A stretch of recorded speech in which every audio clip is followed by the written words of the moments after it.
Chapter 537. Ning Shu's scalp went numb at the thought of having so many hot male concubines in the harem. Actually, Mu Nishang was a woman with a strong desire. As the empress, there was no way she could stay in front of so many handsome men. Phoenix Empress Lu Chongqing had just delivered the tonic soup. Not long after, Crown Princess Mu Shui sent someone to deliver something into the palace. Ning Shu looked at the box that the Empress Dowager had given her. It was filled with pills that looked like mud balls. Looking at the color, she had no appetite at all. What's more, pills were things like cinnabar, sulfur, alchemy stones, and the like mixed together. If it was a little exaggerated, it would be like adding a little bit of a maiden's blood into the pill furnace to refine it. This thing could cure all diseases and make one immortal? The original owner had a habit of eating pills, because it could double Mu Nishang's pleasure in bed. Over time, she couldn't leave these things. Your Majesty, the Crown Princess said that the pills this time are better and gentler. They can also nourish the body, the female official said to Ning Shu as she held the box. Ning Shu glanced at the female official. He felt that this official was very talkative. She seemed to have been by Mu Nishang's side since she was young. She could be considered loyal. Official Autumn, don't talk so much in the future. My head hurts, Ning Shu said indifferently. Official Autumn's expression froze. She knelt on the ground and said fearfully, Your Majesty, please forgive this servant. This servant will not speak anymore. Rise, Ning Shu faintly said. She reached out and took out a pill from the box.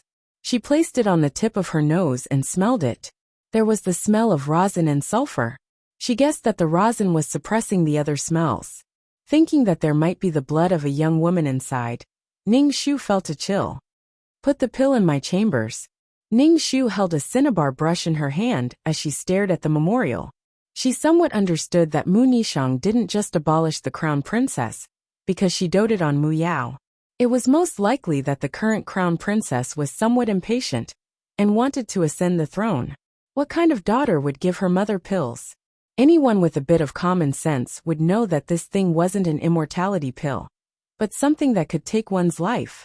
It drained one's energy and destroyed one's body, especially the 5 minerals powder, which was the ancient version of drugs. It was a chronic poisoning. Ning Shu frowned. Originally, he wanted to give the throne to the rightful crown prince, but now it seemed that giving the country to Mu Shui was not what the original owner wanted. Otherwise, Mu Nishang would not have taken such a big risk to depose the crown prince.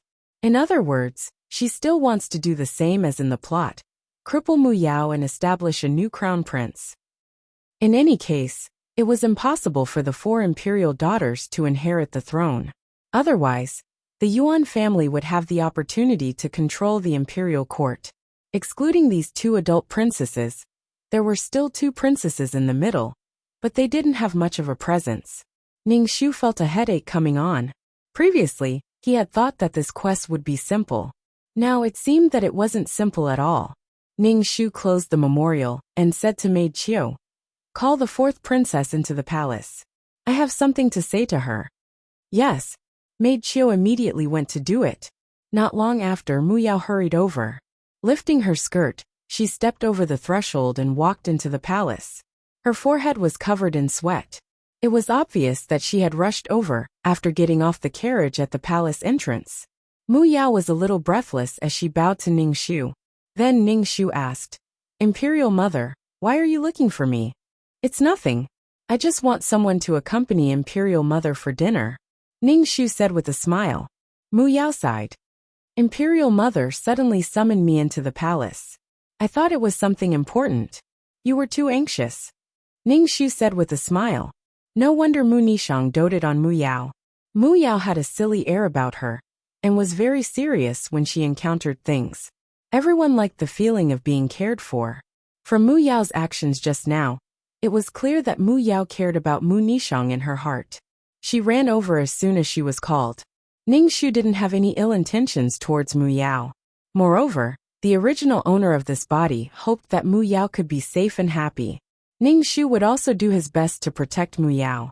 He didn't know if the original owner of this body, Mu Nishang, could tell that this Mu Yao was no longer her woman. The 2 of them had changed so much. She should be able to tell that the original Mu Yao was violent, cruel, lustful, and lascivious. She definitely wasn't like the current Mu Yao. However, she still protected Mu Yao openly and secretly. She even gave the empire to Mu Yao. This showed that this Mu Yao had walked into Mu Nishang's heart, even if she knew that this Mu Yao was suspicious. As an empress, Mu Nishang's heart was lonely. Ning Shu told Maid Chiu to tell her what she liked, and let the imperial kitchen make it. Mu Yao didn't stand on ceremony.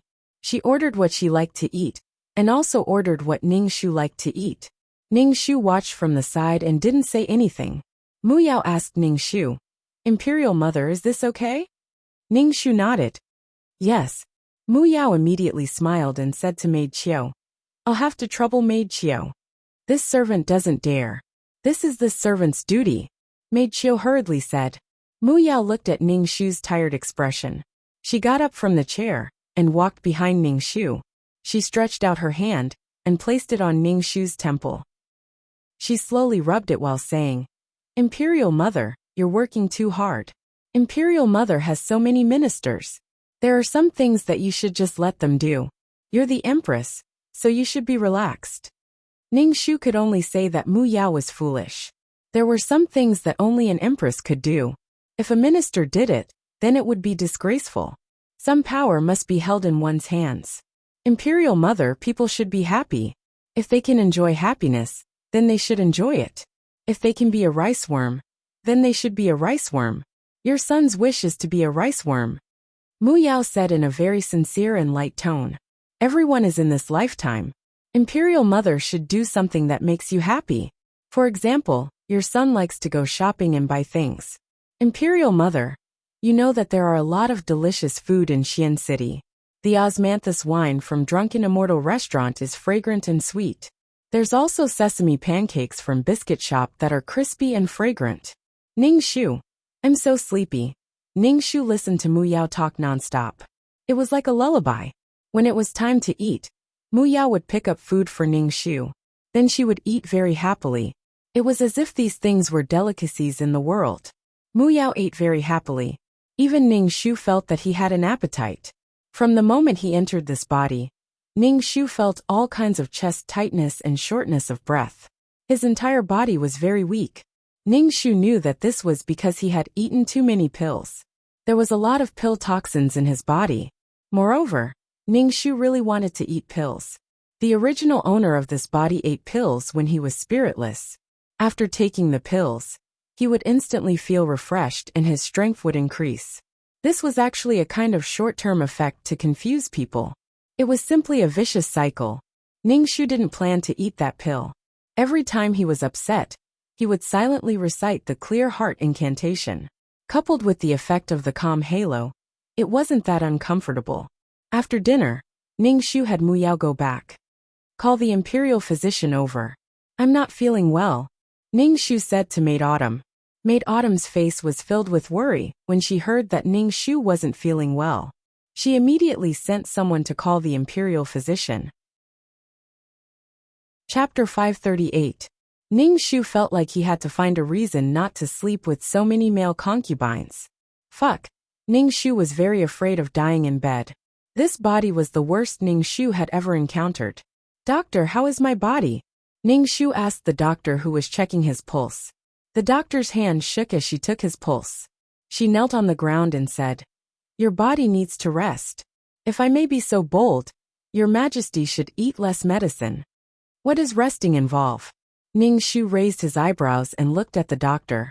The doctor was shocked at first, but then she said, Your Majesty should abstain for a while. Okay, that was the answer Ning Shu wanted. The doctor left. Ning Shu planned to practice his ultimate martial arts. He had to get his body well. His body was very weak, and he was always sweating. Your Majesty, today is the 15th, Ning Shu said. So, Ning Shu understood immediately. The 15th should be at the Phoenix Queen's Palace. Ning Shu thought about it, and decided to go to Phoenix Palace. Mu Nishang always went to Lu Chongqing's palace on the 15th every month. Ning Shu couldn't change that. They arrived at Fengqi Palace. Lu Chongqing was dressed in blue, but he never left his bamboo flute. Lu Chongqing was a very elegant and charming man. He always had an indifferent and quiet temperament. Seeing Lu Chongqing, Ningshu's heart had a strange feeling. It was like something was going to break out of his heart. Why was Mu Nishang's feelings for Lu Chongqing so complicated? It was so complicated that Ningshu couldn't tell what Mu Nishang's attitude towards Lu Chongqing was. However, she was certain that Mu Nishang loved her Phoenix Queen. Lu Chongqing was a quiet person. He didn't talk much in front of Ningshu. It was awkward for the two of them to sit like this. Ningshu coughed. Lu Chongqing looked at Ningshu and said, "Your Majesty, how about I play the flute for you?" Ningshu shook his head. It was already so late. Playing the flute would disturb the people. "Let's go to bed." A subtle expression flashed across Lu Chongqing's face. He walked forward to help Ningshu change his clothes. Lu Chongqing's bony fingers brushed across Ningshu's neck, making Ningshu feel a burst of numbness and goosebumps all over his body. Ningshu almost couldn't control himself and wanted to push Lu Chongqing away. However, Ningshu noticed that Lu Chongqing's hand was slightly trembling. Ningshu calmed down and held Lu Chongqing's hand. Lu Chongqing's hand was a bit cold, as if he was holding a piece of jade. "There's no need to trouble yourself. The imperial physician said that I need to recuperate," Ningshu said. Lu Chongqing discreetly broke free from Ningshu's hand. Ningshu revealed a faint smile, giving people a very comfortable feeling. Lu Chongqing and Ningshu lay on the bed. The two of them were speechless. They just looked at the top of the bed. Ningshu felt as if he had long burrs. His entire body was uncomfortable. He said, "The matters of the imperial harem are all thanks to the Phoenix Queen's concern. I thank you." Lu Chongqing was silent for a moment. Then he said lightly, "This is my responsibility." Then, the two of them were speechless again. The atmosphere was a bit awkward. "Ningshu, why was it so tiring to talk?" Ningshu turned his back to Lu Chongqing. Lu Chongqing turned his head slightly and looked at Ningshu's back. His eyes were unfocused. He reached out and placed his hand on Ningshu's waist. He said lightly, "Your Majesty, sleep early. There's still morning court tomorrow." "Ningshu, fuck, can you not put your hand on my waist? It's so prickly." While Ningshu was still struggling, Lu Chongqing had already taken his hand back. Then he turned his body so that he was back to back with Ningshu. In this situation, it was truly husband and wife, sharing the same bed but dreaming different dreams. Ningshu frowned. Lu Chongqing, the Phoenix Queen, was really strange. Ningshu turned around. He reached out and grabbed a handful of Lu Chongqing's ink-black hair. Then, he clearly felt Lu Chongqing's body stiffen and become motionless. As expected, there was a problem. Ningshu took his hand back and sat up from the bed. He said to Lu Chongqing, "I suddenly remembered an important political matter to take care of. I'll be leaving first." Lu Chongqing held Ningshu's hand. His hand was very cold. As soon as he held Ningshu's hand, Ningshu shivered. The coldness seemed to have invaded his heart. "Your Majesty, rest. It's already midnight. There'll be morning court soon." Lu Chongqing's voice was clear and cold. He was saying words of concern, but his tone was both affectionate and emotionless. Ningshu tightly frowned. Fuck, his heart was irritable, especially when faced with this kind of Lu Chongqing, who wanted to die but didn't die, who wanted to live but didn't have any energy. Ningshu's heart had a lingering sense of irritation. This should be the original owner's mood. Ningshu silently chanted the clear heart mantra in his heart to suppress this irritation. "Okay, sleep." Ningshu lay down and chanted the clear heart mantra in his heart. As he chanted, he fell asleep. He didn't know how long he had slept, but Lu Chongqing's cold voice sounded in his ear. "Your Majesty, it's time to leave the bed." Ningshu woke up with a start. He felt his mouth and tongue dry, his body hot and dry.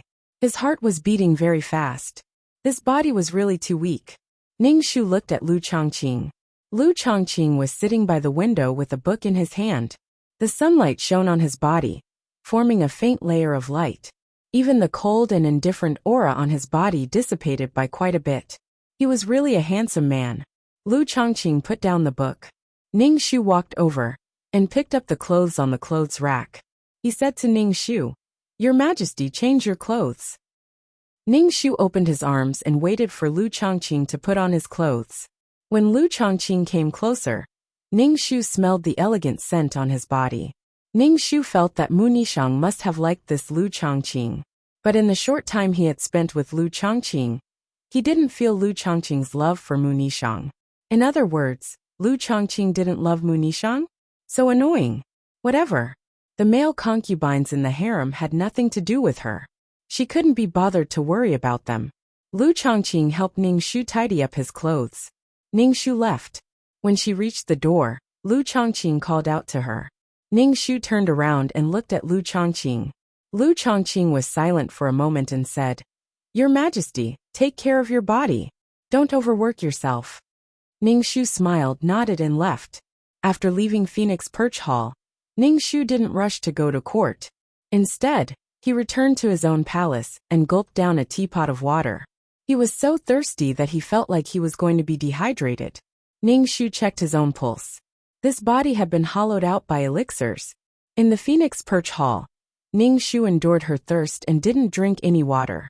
She didn't know why, but whenever Ning Shu faced Lu Changqing, she always felt her hair stand on end. This kind of person who didn't like to talk and kept to himself, it was impossible to know what he was thinking. Lu Changqing wasn't very deep. He seemed like he didn't care about anything. He was indifferent and quiet. He managed the harem and didn't seek favor. Ning Shu tried hard to recall the plot. He wanted to know how Mu Nishang and Lu Changqing got along. There didn't seem to be anything special. Mu Nishang would go to Lu Changqing's Phoenix Perch Hall on the 15th of every month. The two had a daughter, Crown Princess Mu Shui. Chapter 539. Ning Shu didn't notice anything wrong with Lu Changqing, but he had a strange feeling in his heart. Ning Shu let go of his doubts and went to the morning court. He sat on the dragon throne and looked at the civil and military officials kneeling in front of him. Ning Shu's eyes focused on Crown Princess Mu Shui, who was wearing a bright yellow dress. Mu Shui looked more like Lu Changqing, but she didn't have Lu Changqing's indifference. She was full of the majesty of the imperial family. In this way, the crown princess was qualified to be the heir apparent. Ning Shu flicked his sleeve and said, "Do you have something to report?" Mu Shui stood up and bowed. "Imperial mother, I have something to report." "Speak." Ning Shu narrowed his eyes and observed Mu Shui. Mu Shui didn't have any accessories on her body. Her hair was combed into a bun, and her long hair was like a ponytail. She didn't even have earrings on her ears. It was very simple. Mu Yao and the other two imperial daughters were dressed much more beautifully than the crown princess. Ning Shuqi narrowed her eyes and looked at Mu Shui carefully. Her eyebrows had been trimmed and were no longer willowy. Instead, they were thicker with a pen. The ends of her eyebrows were raised and flew diagonally to her temples. It was hard to tell her gender. "Imperial mother, this is what I want to report." Mu Shui had a report in her hand. Maid Qiu quickly handed it to Ning Shu. Ning Shu opened it and was very surprised because he saw all kinds of punctuation marks on the report. Mu Shui introduced these punctuation marks in detail. Ning Shu was suspicious in his heart. He couldn't hide the surprise on his face. He asked Mu Shui, "What does this mean?" Mu Shui respectfully said, "I got the inspiration from Fourth Imperial Sister." Mu Yao, who had nothing to do and was almost sleepy, was puzzled when she heard Mu Shui's words. Mu Shui smiled and said, "Imperial Sister, didn't you say you have a hard time reading and don't know how to break sentences? I got the inspiration from it." "Old Four, take a look." Ning Shu handed the memorial to Mu Yao. Mu Yao took the memorial from Maid Qiu's hands and instantly revealed an expression of sincere admiration. "Eldest Imperial Sister, you're really too amazing. I only said that, and you came up with these punctuation marks." Mu Shui smiled and said nothing. Ning Shu narrowed his eyes and looked at Mu Shui.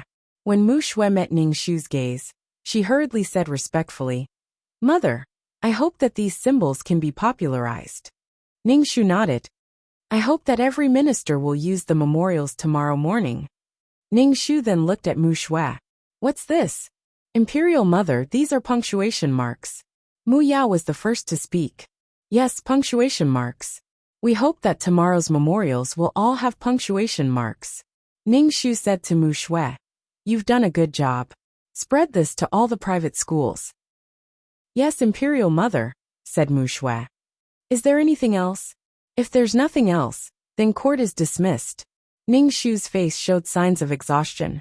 Mu Shui saw Ning Shu's state and cupped her hands in salute. I still have something to report. Speak.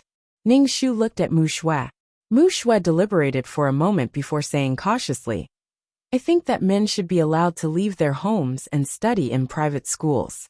Men can make contributions and work for the country. When Mu Shui said this, the hall fell silent. No one said a word. Impudent. Men should stay at home and abide by the 3 husbands and 4 virtues. How can they show their faces in public? Ning Shu said sternly, Don't let us hear something like this again. Yes, I know my mistake. After being scolded by Ning Shu, Mu Shui's face flashed with a dark and gloomy expression. She lowered her head and said in a muffled voice. Mu Yao wanted to agree with Mu Shui, but when she saw her mother's ashen face, she shut her mouth and didn't say anything. Court is dismissed. Ning Shu suddenly stood up. His vision suddenly darkened and he staggered. Fortunately, Ning Shu steadied himself and didn't fall. Ning Shu's heart froze. Although she appeared angry, she wasn't angry at all. But when she stood up, her vision darkened. He had a bad feeling in his heart. Ning Shu looked at the 4 adult princesses and felt that this mission was very troublesome. Mu Shui was also very abnormal.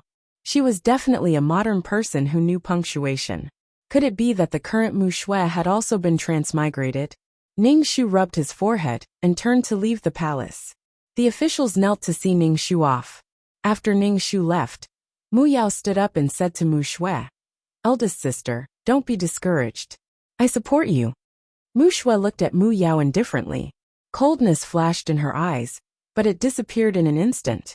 She said, Thank you, 4th sister. There's no need to thank me. Mu Yao smiled sweetly, and her eyes were especially sincere. Mu Shui looked at Mu Yao's smile and was dazed for a moment. This woman was really like the woman in her memory.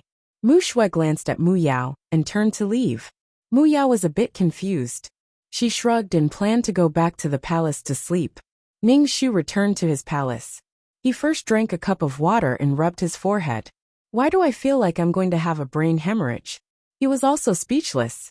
Why did Mu Nishang eat so many pills? There should be a limit to greed. Ning Shu called a royal shadow guard over and told him, Go and investigate the crown princess' living habits for me. If there is anything unusual, report it to me.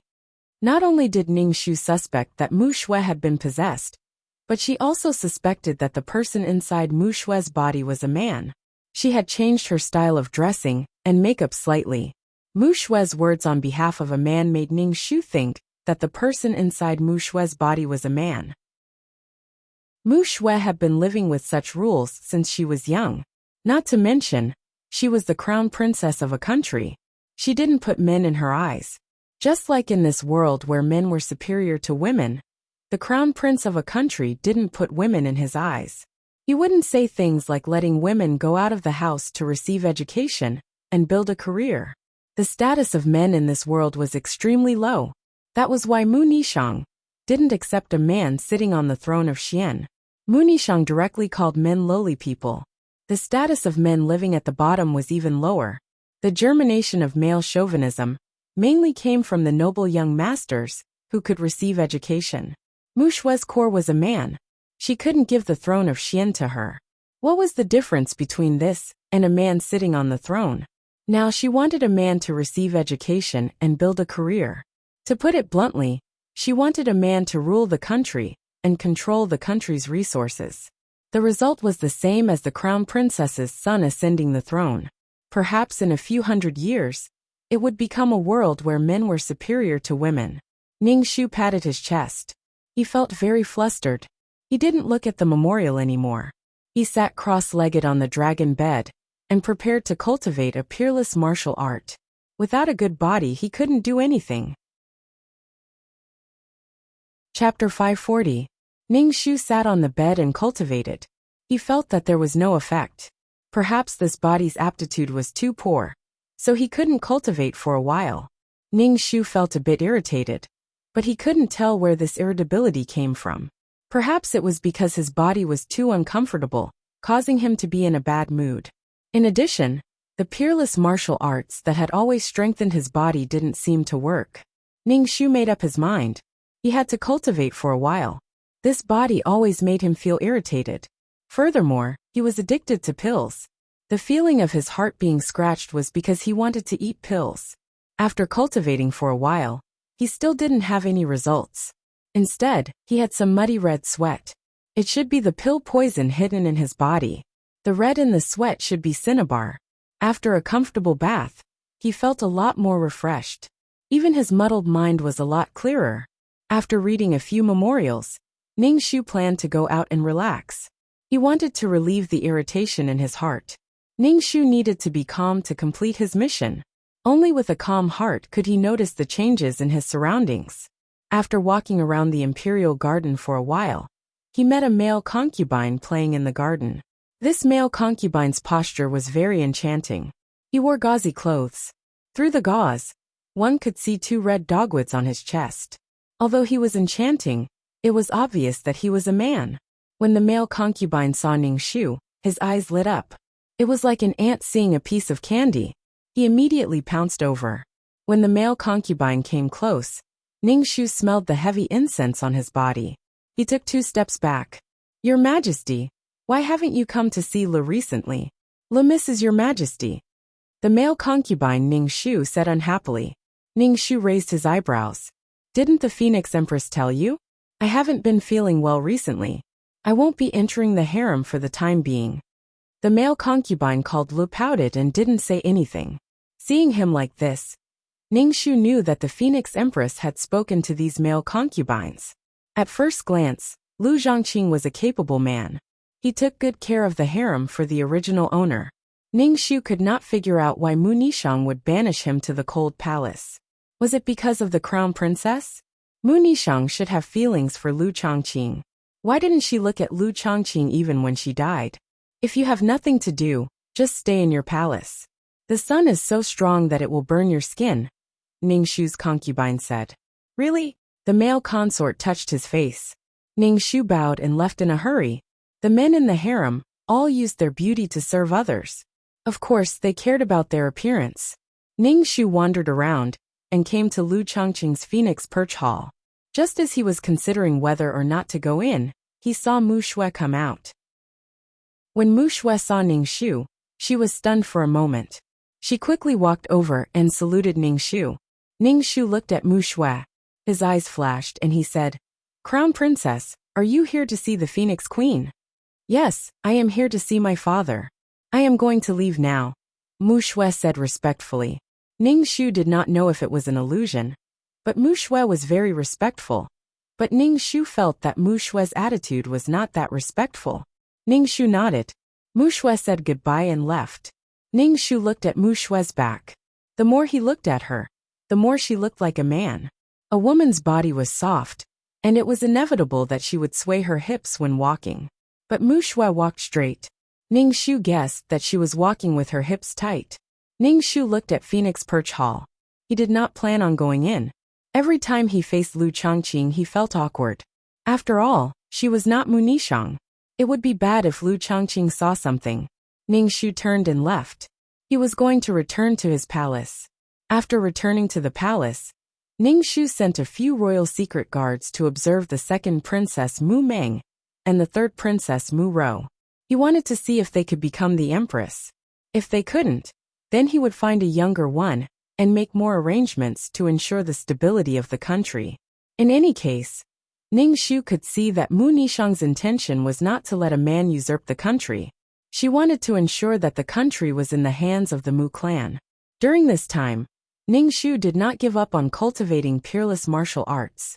However, he did not manage to cultivate Qijin. Generally, in the modern world where there was less spirit energy, it was impossible to cultivate Qijin. In ancient times, it was possible to cultivate Qijin. However, Ning Shu took a lot of time to cultivate this body, but it was still useless. When he cultivated, he would sweat and expel some pill toxins from his body. However, it was not enough for Ning Shu. The secret guard that Ning Shu sent to observe Mu Shui came back and told Ning Shu what he had observed. Ning Shu sorted out the things that the secret guard said.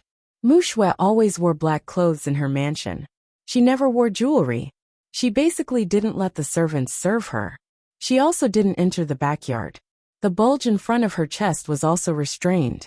Ning Xu was 100% sure that the person in Mu Xue's body was a man. Moreover, it was a man with serious ideas. It was getting more and more lively. However, Mu Xue also did a good thing. That was she made punctuation marks. Now, it was much easier for her to read memorials and deal with political affairs. Now, Ning Xu was going to take Mu Nishang's original path and remove Mu Xue from the position of crown prince. Did Mu Nishang discover something and risk shaking the foundation of the country to remove Mu Xue from the position of crown prince? Did she discover that the soul in Mu Xue's body was a man's soul? The plot didn't give Ning Xu much useful information. In short, this task was not simple. She had naively thought that this task was simple before. Ning Xu felt that his task was getting more and more difficult. Was it his bad luck or the system's intention? During the time when Ning Xu didn't go to the harem, Lu Chongqing would occasionally send some tonic soup to Ning Xu. He would tell Ning Xu to pay attention to his body. It was like routine business, which made Ning Xu's balls hurt. Every time he saw the xiangfei bamboo flute on Lu Chongqing's waist, Ning Xu wanted to know the origin of this flute. Lu Chongqing seemed to cherish it and carried it with him except when he went to sleep. Ning Xu's heart was itching. He couldn't help but ask, "Phoenix Empress, what is the meaning of this flute?" Lu Chongqing took the flute from his waist. Ning Xu said, "This flute was made by Chongqing himself." There were mottled marks on the xiangfei bamboo. It was like a person's tears had dripped onto it. Ning Xu nodded and said, "Phoenix Empress's craftsmanship is good." Lu Chongqing pursed his lips. His expression was a bit dark. Ning Xu told him to remember to drink the soup, and then left. Ning Xu was confused. Did she say something wrong? Why did it feel like Lu Chongqing was angry? Shouldn't she praise the craftsmanship? Should she praise the bamboo for looking good? Your Majesty, when you and Phoenix Empress were young, you planted a bunch of xiangfei bamboo. Maid Autumn couldn't help but say. Ning Xu, 0, I see. Chapter 541. Lu Chongqing carried the bamboo that he planted with Mu Nishang. Did it mean that Lu Chongqing also had feelings for Mu Nishang?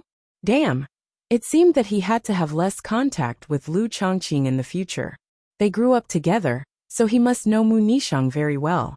Even if he knew the reason why Lu Chongqing carried xiangfei's bamboo flute, Ning Xu still didn't plan to drink the tonic soup Lu Chongqing brought over. It was just a kind of intuition. Ning Xu was thinking about how to remove Mu Xue from the position of crown prince. Could he put the Empress dragon robe in Mu Xue's residence like Mu Nishang? He still felt that it was inappropriate to punish Mu Xue with the crime of rebellion. He had to think of a better way. The method of putting the dragon robe must catch the other party off guard. If the other party was on guard, it would be for nothing. Instead, he would be blamed by the other party. After meeting Mu Xue a few times, Ning Xu felt that the soul in Mu Xue's body was a relatively deep person. This method might not be effective. Ning Xu's head hurt thinking. Mu Xue didn't do anything immoral. Some time ago, she even created punctuation marks, which were beneficial to the country. As long as she didn't do anything excessive, Mu Xue's position as crown prince was stable. Mu Xue basically didn't show up in front of Ning Xu. This made Ning Xu a little unsure of Mu Xue's way of doing things. Last time, Mu Xue proposed to let a man be an official. After being scolded by her, Mu Xue never mentioned this matter again. Obviously, she kept it in her heart. On the other hand, whenever Mu Yao encountered something fun or delicious, she would bring a portion for Ning Xu. She was a filial daughter. Ning Xu looked at Mu Yao's peach blossom face and guessed that she met another handsome man. He asked, "I heard that you've been very close to the son of Prime Minister Yuan recently. Who's close to him?" "I'm not." Mu Yao's face turned red, and she almost jumped up. Ning Xu glanced at her. "If you're not, then you're not. I've heard some rumors in the palace. If you don't like it, then don't do anything and don't ruin the mother's reputation. Otherwise, he can only marry you in the future." Worry appeared on Mu Yao's face. Ning Xu asked, "Will I really ruin his reputation? Why don't I marry him?" Ning Shu was speechless. Good child, go play somewhere else. Ning Shu originally thought that Mu Yao and Mother June wouldn't get married so quickly. But Mu Yao knelt down with a plop during the morning court the next day, asking Ning Shu to decree the marriage. Imperial Mother, I want to marry the Origin Lord. Mu Yao spoke bluntly and directly. Is the mother's is said asked Mu's. Asked Yao's was the mother to asked Mu. Ning Shu looked at Yuan Jun's mother's expression and knew that Mu Yao did not inform Yuan Jun's mother at all. Prime Minister Yuan pondered in his heart. In any case, Ning Shu couldn't figure out how he was poisoned. After the imperial physician arrived, Ning Shu hurriedly had the imperial physician check his pulse. The imperial physician checked for a while before shaking his head. Your Majesty's pulse seems to be poison, but it also doesn't seem to be poisoned. The imperial physician used a silver needle to touch the blood that Ning Shu had vomited on the ground. He observed that the needle had changed color. It should be poison. Ning Shu waved his hand to dismiss the imperial physician. He took out the antidote pill he had exchanged for and ate one.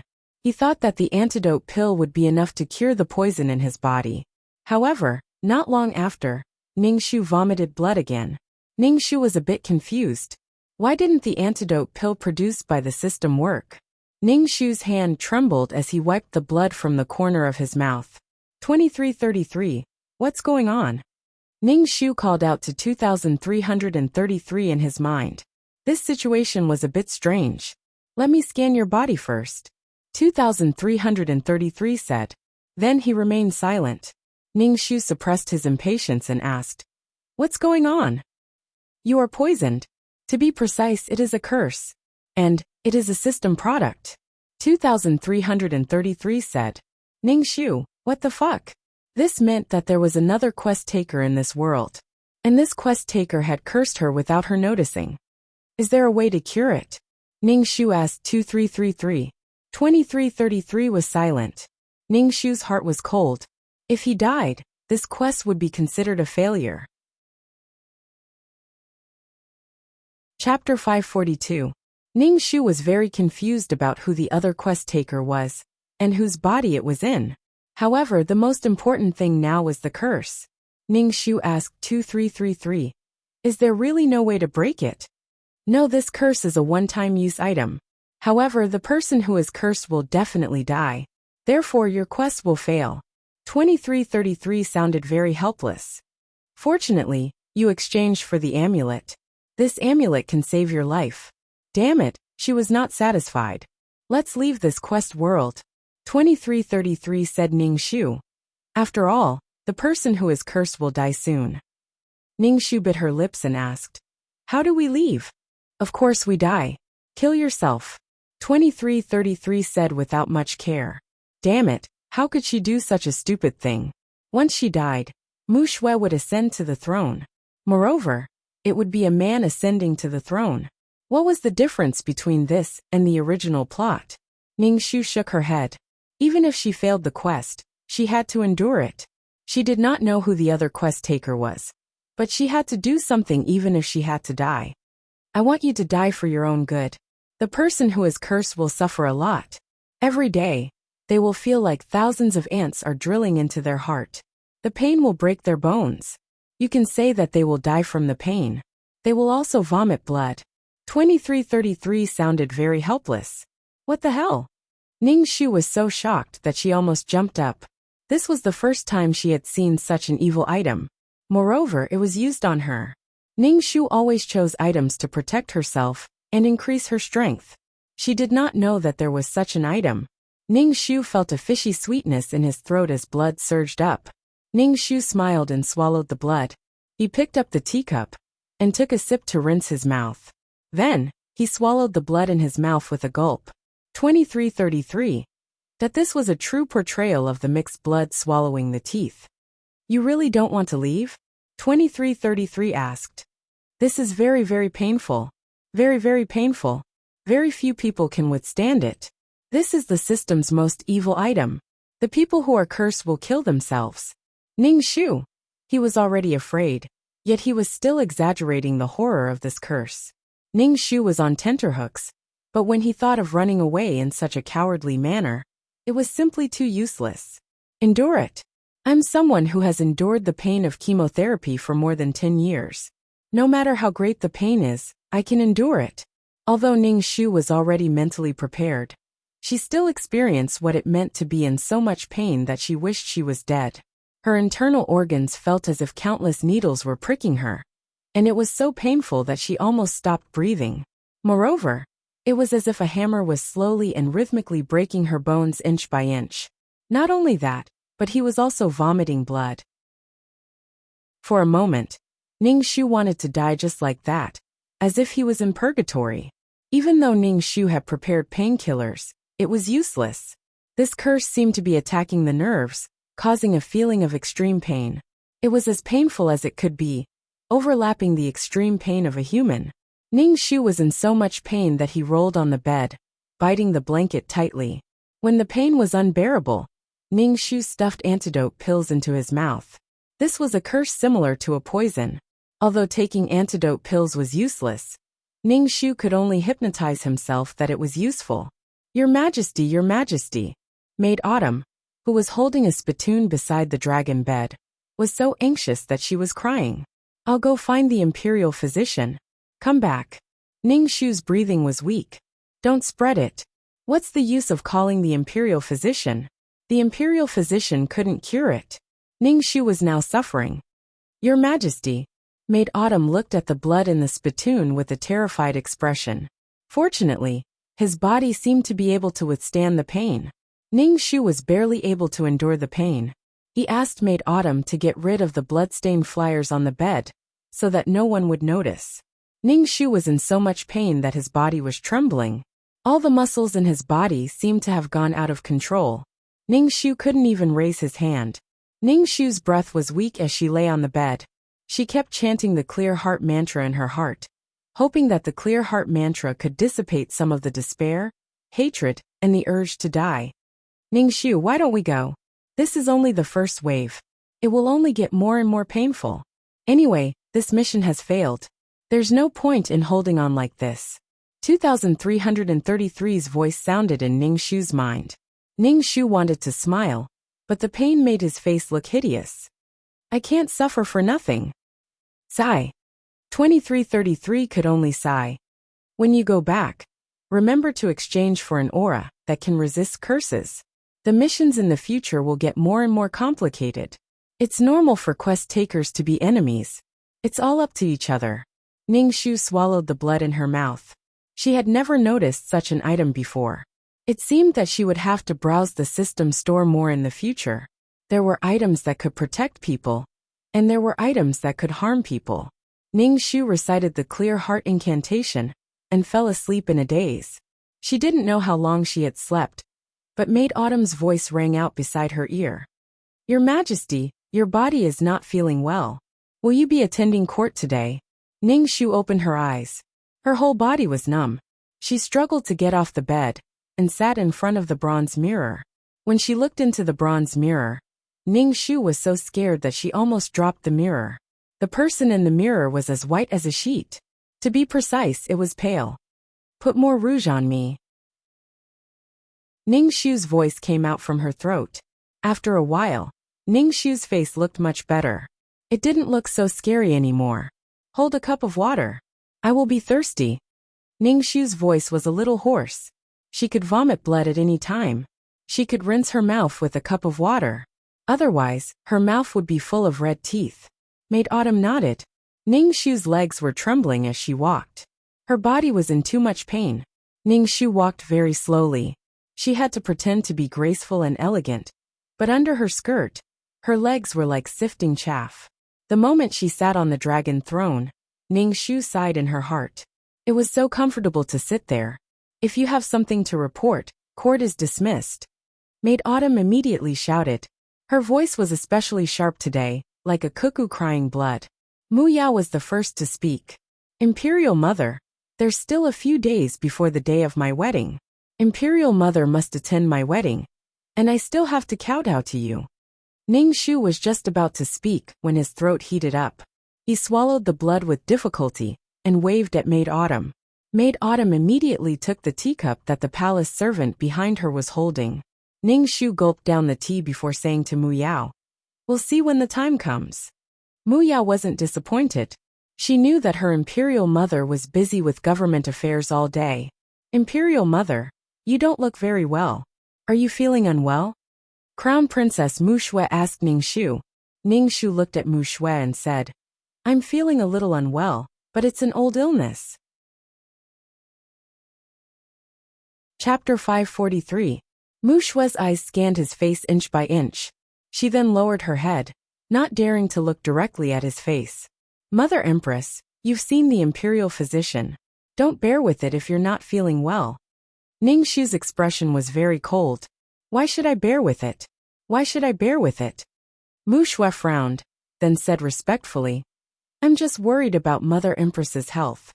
If Mother Empress thinks it's fine, then it's fine." Ning Shu heard Mu Shui's words. "As long as you're happy, it's fine."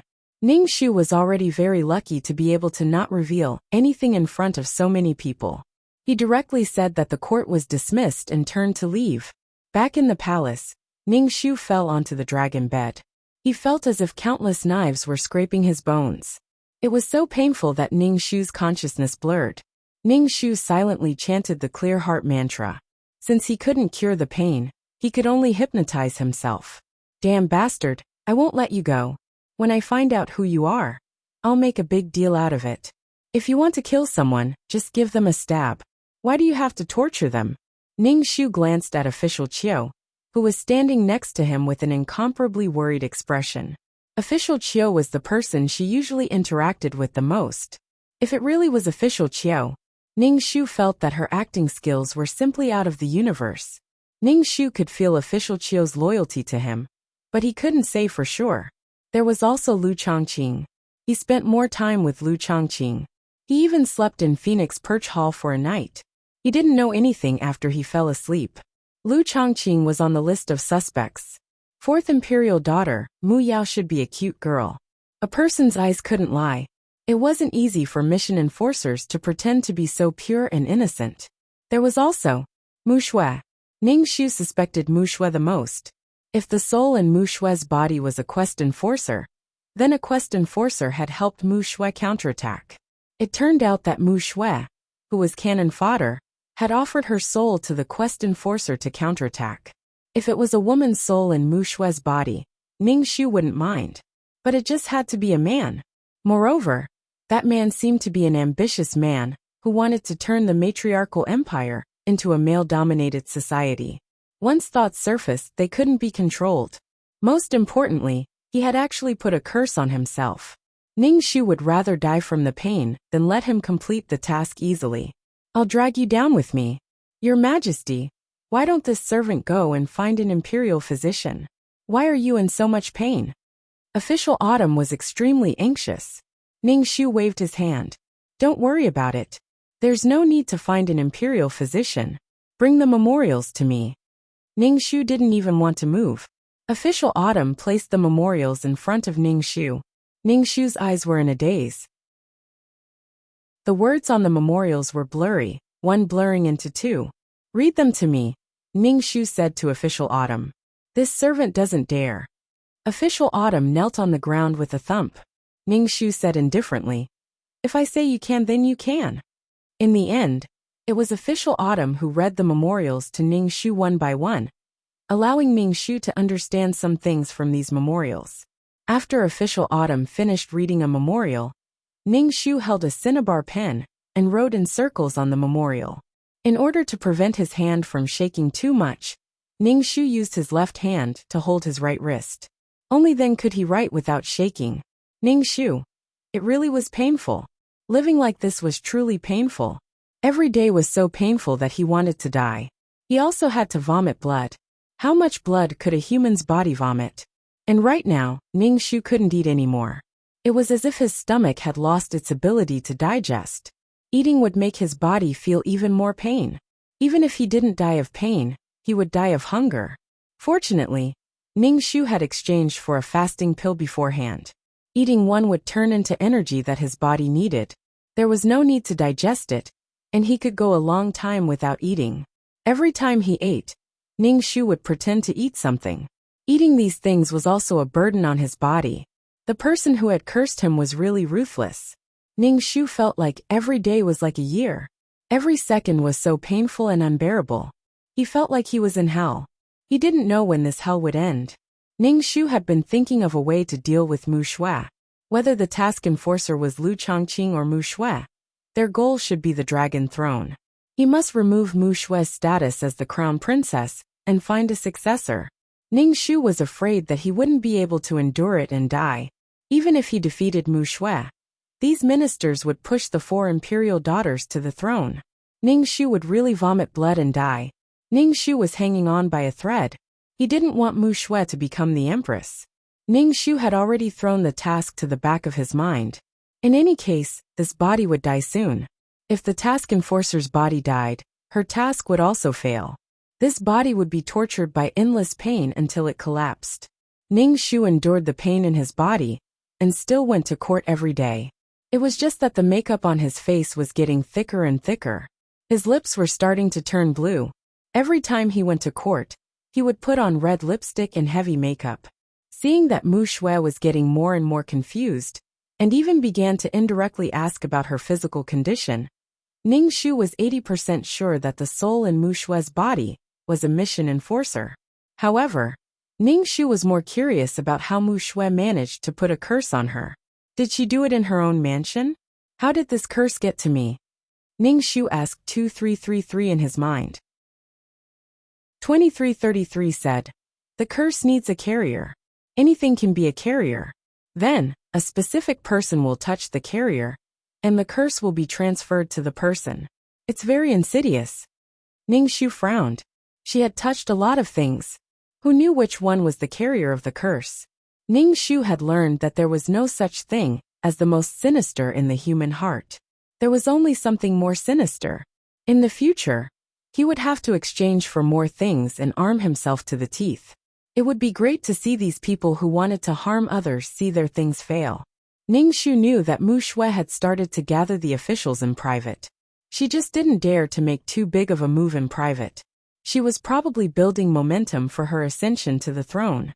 Also, Mu Shui had some talented men under her command. It seemed that she planned to let these men become officials after she ascended to the throne.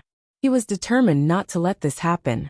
There were too many planes where men were superior to women. Ning Shu wanted to see these men live a lowly life under the control of women. You could say that Ning Shu had a bad taste. Anyway, that was what Ning Shu thought. Even if there was a day when men could rise up again, Ning Shu didn't want that day to come so soon. "Your Majesty, the Phoenix Queen is waiting outside the palace. Do you want to see her?" Autumn Maid saw that Ning Shu was in so much pain that the veins on his forehead were popping. His face was distorted. Autumn Maid carefully asked Ning Shu. Ning Shu shook his head. He didn't want to see the Phoenix Queen. If he looked like this, the Phoenix Queen would definitely see through him. Ning Shu didn't want the news of him being poisoned to spread. Otherwise, it would give Mu Shui a chance to rule the country. His position as the empress would be taken away. Chapter 544. When Lu Chongqing heard Autumn say that His Majesty did not want to see him, he glanced into the hall and said to Autumn, "Please take care of His Majesty, Autumn." Autumn hurriedly bowed. "This is your servant's duty." Lu Zhongqing glanced into the hall again before turning to leave. Autumn walked into the hall. Ning Shu said, "Your Majesty, the Phoenix Empress has left." Ning Shu asked, "What does the Phoenix Empress want from me?" "It seems to be some tonic soup for your Majesty." Autumn saw that Lu Chongqing was carrying a box of food, and then took it away. Ning Shu was speechless. Tonic soup again. If she drank every tonic soup Lu Chongqing brought over, who knew how nourishing she would be?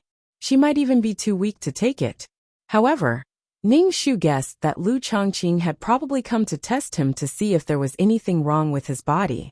In any case, Ning Shu was extremely wary of Lu Chongqing and Mu Shui. "Your Majesty, today is the 15th, Autumn said. So what if it was the 15th?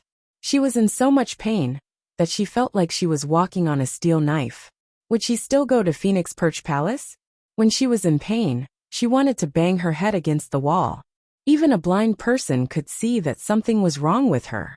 Ning Shu repeatedly reminded Autumn, "Pay attention to the people below. Don't blabber." "I will pay attention." Autumn saw that Ning Shu's clothes were soaked with sweat, and quickly prepared hot water for a bath. At night, the servants of Phoenix Perch Palace came to invite Ning Shu, and asked if Ning Shu would go to Phoenix Perch Palace. Autumn directly said that His Majesty was busy with government affairs, and would not go. The servants went back to tell Lu Chongqing that His Majesty would not be coming to Phoenix Perch Palace tonight. Lu Chongqing heard this, and pursed his lips. Finally he said, "Go to bed." The next day, when Ning Shu went to court and saw Mu Shui, she threw a memorial at Mu Shui's face. Mu Shui was stunned for a moment. When she was hit by Ning Shu, she forgot to dodge, and was hit on the forehead by the hard corner of the memorial. Her skin was broken and beads of blood flowed out. Mu Shui touched her forehead, and saw the bright red blood stains on her fingers. A fierce look flashed across her face, as she knelt down, and lowered her head in fear. "I don't know why Imperial Mother is so angry. Your Majesty, please calm down." The civil and military officials all knelt down. "Open the memorial, and see what's written on it. Crown Princess, you're the heir to the throne, yet you're keeping a bunch of concubines outside. What are you doing? As the Crown Princess, you should be cautious at all times. Do you want the entire country to think that the Crown Princess is a licentious person? Do you still want to be the Crown Prince?" Ning Shu coldly said, "Raising such a group of male pets, the sound of perverted music from them can be heard next door." Mu Shui tightly knitted her handsome brows, and picked up the memorial on the ground. She opened it and read it. The contents of the memorial were accusing her of being licentious, and having a lot of male pets, which went against the dignity of a crown prince. Ning Shu coldly looked at Mu Shui. "What else do you have to say?" Mu Shui's face was gloomy. Those men weren't male pets, they were the talents he found. Would he play with them? Mu Shui felt as if she had stepped on feces. Mu Shui couldn't understand. How could she be impeached? As for disturbing the neighbors next door, those people wouldn't do such a stupid thing. Mu Shui glanced at the high and mighty empress, and didn't refute. "I know I'm wrong." "If you know you're wrong, then you should change. How can I rest assured to hand the country over to you like this? Send these male pets back to where they came from. Don't let them appear in Xian City again." Ning Shu felt as if the bones in his body were about to shatter. His voice was practically stolen from the gaps between his teeth. His entire body was drenched in sweat. When the ministers saw Ning Shu's body trembling slightly, they only thought that Ning Shu was angry. One by one, they shouted for Ning Shu to calm down. Mu Shui kowtowed to the ground and said in a muffled voice, "I know. As the crown prince, you must always pay attention to your actions. Dismiss these male pets and ground them for a month." Ning Shu felt as if something was bubbling up in his throat. He was almost about to spit it out. He couldn't even swallow it. Ning Shu flicked his sleeves and turned to enter the side chamber. "Eldest imperial sister, your forehead is bleeding. Are you all right?" Mu Yao reached out to help Mu Shui up. Mu Shui brushed away Mu Yao's hand and stood up. She didn't even look at Mu Yao, and turned to leave. Her back was filled with a cold aura. Mu Yao wrinkled her delicate nose. She felt that her eldest imperial sister didn't like her. Her attitude towards her was also strange. However, Mu Yao didn't care about Mu Yao's attitude. She happily returned to the residence. She was about to get married. As soon as Ning Shu entered the side chamber, he couldn't hold it in any longer. He spat out a large mouthful of blood. This time the blood wasn't bright red. Instead, it was mixed with blood clots. It looked a bit like fragments of his internal organs. Ning Shu felt that he wouldn't be able to hold on for much longer. "Your Majesty, should we call for an imperial physician? You won't be able to take it if you keep spitting out blood like this." Autumn official looked at the blood on the obsidian floor, and spoke in a trembling voice. Ning Shu waved his hand. He lay on the couch and was barely breathing. Autumn official personally fetched water. She squatted on the ground, and used a rag to wipe the blood on the floor. Her eyes were red. Ning Shu found it funny when he saw her like this. "Why are you crying?" "This servant's heart aches for your Majesty." Autumn official wiped the floor vigorously. Ning Shu was quite happy. At least today he got rid of the talent that Mu Shui had painstakingly searched for. Mu Shui had people in the imperial court. Could it be that he, the empress, didn't have people in the imperial court? If he wanted to impeach her, wouldn't it be a matter of minutes? The most important thing now was to find an heir. Ning Shu called back the hidden guards that had been sent to investigate the second and third imperial princesses. He carefully asked what was so special about these two people. Ning Shu didn't expect them to have any great talents. He only hoped that they could inherit the country of Xian. Several hidden guards told Ning Shu what they had observed. Ning Shu summarized. In short, the two imperial princesses were mediocre. They were really mediocre. If they were hiding it, they wouldn't show it at all. If they wanted to pretend to be a pig to eat a tiger, they might become a pig in the end. As an emperor, not only did he need to be patient, he also needed to have the aura of a ruler. Occasionally, he needed to play open schemes and attack openly. The three imperial princesses had a fatal flaw, which was that they were too lecherous. Every night, they would recruit more than 2 male pets. They liked to play with excitement. They were too greedy for pleasure in bed.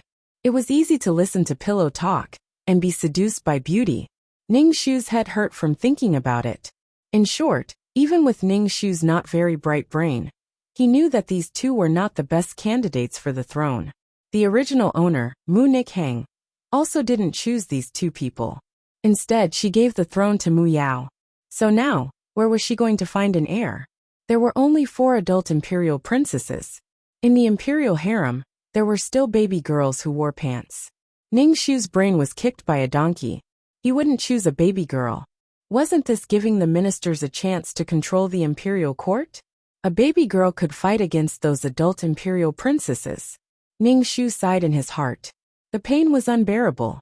He stuffed an antidote pill into his mouth. Although it didn't have any effect, at least it had a psychological effect. If he took the pill, it would definitely be useful. Chapter 545. Mu Yao was going to marry the Yuan Jun, so Ning Shu had to give them a wedding gift. Ning Shu said to Autumn Official, who was wiping the floor, "What good things do I have in my warehouse? Let me see what gift I should give to the 4th princess." Autumn Official took the booklet. Ning Shu said, "Your Majesty, everything in the warehouse is recorded in the booklet. Read it." Ning Shu said with his eyes closed. Autumn Official read the rare jewels in the booklet. When Ning Shu heard about the Dragon Pearl, he was stunned. Dragon Pearl? What Dragon Pearl? Let me see. Yes. Autumn Official immediately asked someone to bring the Dragon Pearl over. The Dragon Pearl in Autumn Official's mouth was the size of a baby's fist. It was lustrous and snow-white like a big pearl. Ning Shu took the Dragon Pearl and sniffed it. It had a fishy smell, and he could even hear the sound of the tide when he placed it beside his ear. Ning Shu was a little surprised. This couldn't really be a Dragon Pearl, right? Your Majesty, this is a Dragon Pearl given to you by a wandering immortal. He said it can prolong your life. Autumn Official saw that Ning Shu was interested in this Dragon Pearl, and hurriedly said, "Dragon Pearl." Ning Shu recalled what he had read in the book. This thing should be the inner core of a high-level creature. How could it be here? Ning Shu put away this thing, and ordered a lot of rare jewels to send to the 4th princess's residence. Ning Shu had difficulty walking now, so he naturally wouldn't attend Mu Yao's wedding. What if he couldn't control himself and vomited blood again? However, an accident happened the day before the wedding. The Yuan Jun went missing, and no one knew where she went. Even the Yuan family didn't know where she went. When Ning Shu found out about this, the first thing that came to his mind was Mu Shui. This was done by Mu Shui. She was already grounded, yet she still did such a thing. It was probably because her people were driven out of Xian City by Ning Shu. She was so angry that she did such a disgusting thing. Even if Mu Shui wasn't the one who did it, Ning Shu planned to pin the blame on her. After Yuan Jun went missing, Mu Yao was so anxious that she cried. The damage to a woman's reputation when a man went missing was really too great. Just like how the feudal society was harsh on a woman's reputation, the female supreme country's requirements for men had also reached a harsh level. Ning Shu sent out guards to look for Yuan Jun, but they couldn't find her. Moreover, after one night, Yuan Jun's reputation had been ruined. The wedding was naturally postponed indefinitely. Mu Yao ran into the palace and kowtowed to Ning Shu. Imperial Mother, you must help me find Mother. Ning Shu was in so much pain that his whole body was trembling. He swallowed the blood in his throat and drank a cup of water before saying, "But progenitor's reputation has been ruined." Mu Yao immediately said, "I don't care about your reputation at all. I like him as a person. Even if he loses his chastity, I don't care." Mu Yao was different from the people of this world. She didn't think it was a big deal for a man to lose his chastity. Ning Shu nodded and said, "Since you want to marry Yuan Jun, then marry him. But marrying a man who loses his chastity is a blow to the imperial family's reputation. Mu Yao, isn't your wish to travel the world? I'll let you give up your identity as an imperial daughter and take your 3 husbands and 4 attendants to travel the world. Of course, you're still my daughter. I'll give you money and send people to protect you." Mu Yao was stunned for a moment. She looked at Ning Shu and finally knelt on the ground and kowtowed to Ning Shu. She said with tears flowing down her face, "Imperial Mother, I'm willing. But I can't bear to part with you." "It's fine. You can come back to see Imperial Mother at any time. Mu Yao, don't have the intention to harm others. And don't let your guard down against others. Even if it's the people by your side, you have to be extra vigilant." Ning Shu looked at Mu Yao's reluctant and pure face and couldn't help but speak out. Mu Yao's tears flowed down when she heard Ning Shu's words. "Imperial Mother, you're so good to me. I can't bear to part with you. Then don't marry Yuan Jun." Mu Yao hiccuped. "Let's go. When the time comes, listen to my command." Ning Shu waved his hand. Mu Yao stood up and moved in front of Ning Shu. She kissed Ning Shu's face and hugged Ning Shu. Her body was in so much pain that it convulsed slightly. "Imperial Mother, I love you." Ning Shu grinned. "It's fine as long as you're happy." As soon as Mu Yao left, Ning Shu couldn't help but vomit a mouthful of blood. There were more blood clots than the last time. Ning Shu suspected that his lungs were already riddled with holes. The imperial bodyguard that Ning Shu sent out found Yuan Jun. They found her in a small brothel in Xian City. Yuan Jun was treated as a male prostitute and was molested by several women. The Prime Minister's son Yuan Jun had already lost her chastity. Moreover, Yuan Jun should be married to the 4th princess. It was simply a big scandal in Xian City. Yuan Jun, who was found, was disheartened and planned to commit suicide. However, she was saved by someone. Mu Yao ran in front of Yuan Jun and said that she wanted to marry Yuan Jun no matter what. She didn't care about her chastity at all. In such a situation, Mu Yao could still marry Yuan Jun. Yuan family was naturally endlessly grateful. The marriage was held as usual. Ning Shu sent a lot of jewelry over. These things should allow Mu Yao to live a peaceful and happy life for the rest of her life. The men around Mu Yao loved Mu Yao very much. Mu Yao should be as happy as in the plot. Now what Ning Shu wanted to do was to make Mu Yao disappear. Mu Yao, the 4th princess of the imperial family, would disappear from the imperial family's genealogy. Naturally, she wouldn't have the right to inherit. People like Mu Yao living in the complicated imperial family would be very miserable. She couldn't play with these people. "Your Majesty, the Empress Phoenix is here." Autumn Maid looked at Ning Shu's ashen face. "The Empress Phoenix said that she hasn't seen Your Majesty for a long time. She's worried about Your Majesty." Ning Shu nodded. "Put on Jun's makeup." Now, Ning Shu was facing a problem. That was, she didn't leave her bedchamber. This made Lu Chongqing feel that something was wrong. He felt that Lu Chongqing was here to verify something. After Autumn Maid finished putting on the makeup, Ning Shu ate another antidote pill. He kept chanting the clear heart incantation in his heart. "Let him in." Ning Shu sat in front of the table and flipped open the memorial. Before he saw Lu Chongqing's figure, he first heard the sound of the xiangfei bamboo on his body colliding with the jade pendant. Ning Shu raised his head and saw Lu Chongqing dressed in ivory white brocade clothes. He walked at a pace that was neither fast nor slow. He was very elegant. Lu Chongqing bowed to Ning Shu. "Your Majesty, are you not feeling well? I haven't been to the imperial harem for a long time." Ning Shu said with a tired expression. "Recently, I've been very tired. I really don't have the strength to do anything. Lu Chongqing furrowed his brows. His cold voice was filled with concern. Your Majesty, have you seen an imperial physician? Your Majesty should go out of the palace more often. It's easy for one's mind to become tired if you're always in the palace reading memorials and dealing with government affairs. Ningshu walked my ass. For her, walking right now was like going to hell. Facing Lu Chongqing's concerned gaze, Ningshu did his best to curl the corners of his lips. He said, "Many thanks for the Empress Phoenix's concern. I will go out more often in the future." Lu Chongqing walked to the table and reached out to hold Ningshu's hand, which was in so much pain that the veins were popping out. He said, "Your Majesty, nothing is more important than your body. Chongqing hopes that your Majesty will be in good health." Ningshu smiled. "I will take good care of my body. The Empress Phoenix must also take good care of her body." Chapter 546. Ningshu's hair stood on end when Lu Zhongqing held his hand. There was a metallic taste in his throat.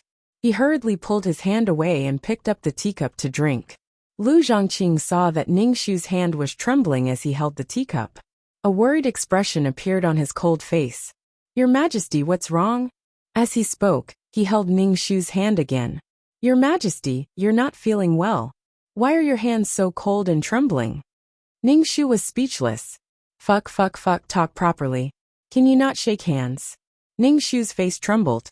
He curled his lips and said, "This is because I'm hungry. I'm so hungry that I'm trembling."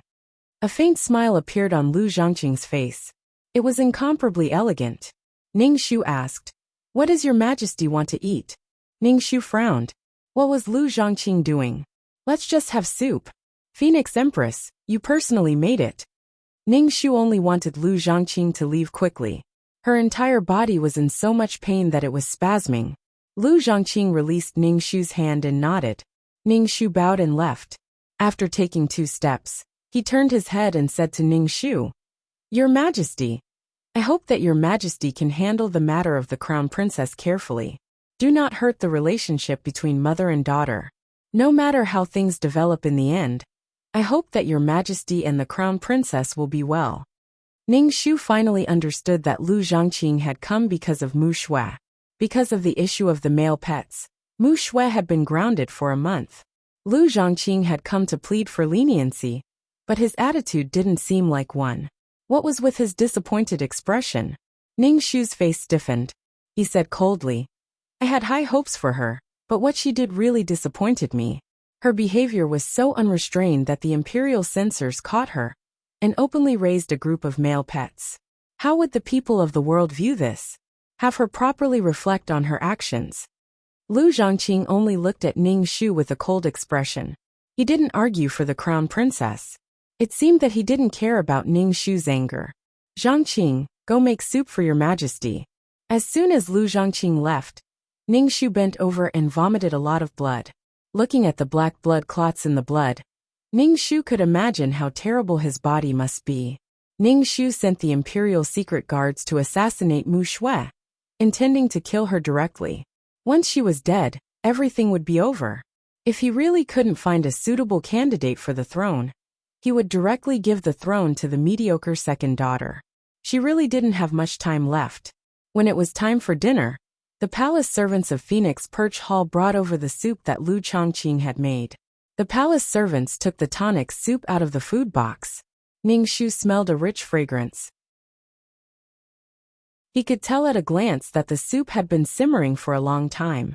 Ningshu still did not drink the soup. He had always been wary of Lu Zhongqing, the Phoenix Empress. Ningshu had always been wary of her. Ningshu didn't know if Lu Chongqing had noticed something. He couldn't guarantee that he was exactly the same as Mu Nishang, so he could only avoid interacting with Lu Chongqing. What disappointed Ningshu was that the Imperial Secret Guards he sent out had all returned. A few of them had even been killed. Those who returned were also covered in scars. The Imperial Secret Guards told Ningshu that the Crown Princess's residence was heavily guarded, and that the Crown Princess herself was not weak. Those who were captured alive by the Crown Princess could only bite open their poison sacs and commit suicide. Ning Shu's heart sank. The crown princess was not weak. If she couldn't do it in the dark, she could only do it in the light. Now, he could only remove the crown princess from the position of crown princess. Ning Shu rubbed her forehead. Her head was throbbing with a throbbing headache. The mission was not easy to begin with. His body was not strong enough. He was in so much pain that he couldn't think. Ning Shu could no longer read the memorials by himself. He had to rely on Maid Chiu to read them to him. His skin had already begun to bruise. His blood vessels must have ruptured and the blood seeped into his skin. What a broken body. Ning Shu gritted his teeth. Even if he had to die, he had to deal with Mu Shui first. When the weather was good, Ning Shu gritted her teeth and walked out of her bedchamber to stroll around. Because she always stayed in her bedchamber, there were already rumors that the Empress's body was on the verge of collapsing.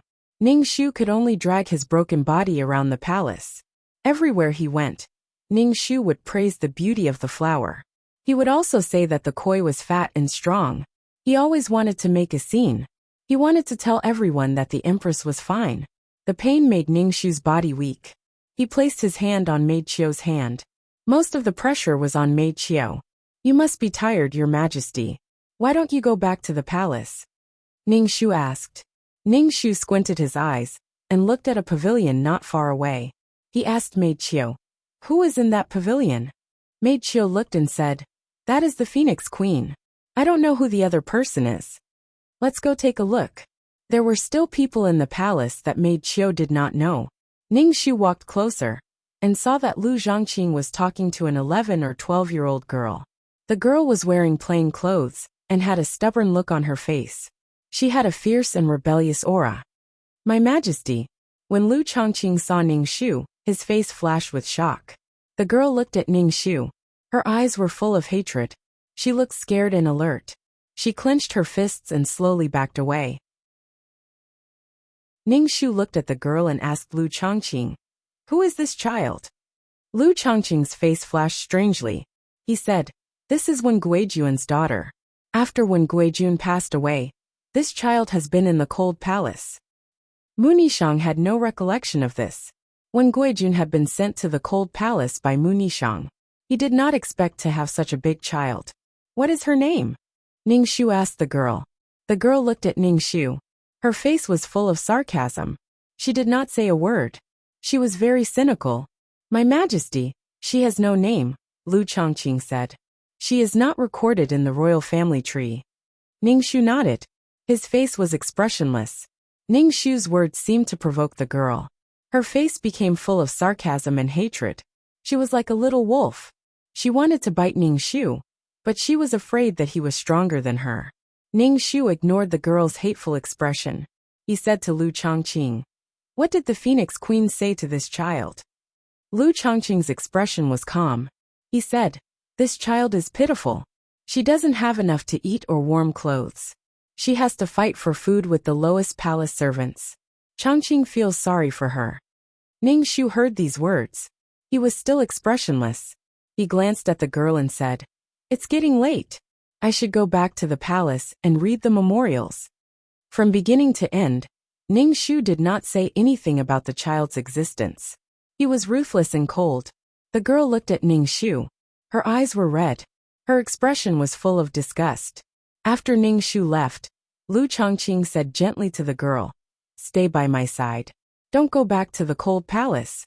Lu Zhongqing reached out and placed his hand on the girl's head. His voice was full of pity. "You are the daughter of a royal family. You should not live like that in the cold palace." Chapter 547. Lu Zhongqing wanted the girl to live with him, but the girl's expression was very sarcastic. She pushed away Lu Zhongqing's hand on her head. "I don't want it. Who are you? I've lived in the cold palace for so many years. I don't need your fake kindness. Everyone in the palace is half-hearted. You don't have to pretend to be nice to me while thinking of how to use me." Lu Zhongqing frowned. He was very tolerant of the girl. He stuffed the snacks on the stone table into the girl's arms. "Take it and eat." The girl held the plate with an unnatural expression. "You gave it to me. I didn't ask you for it." The girl ran away in a flash. Lu Zhongqing looked at the girl's back. Her body was shrouded in an indescribable sadness, confusion and struggle. Ning Shu walked back to the sleeping quarters. He lay on the dragon bed unable to move.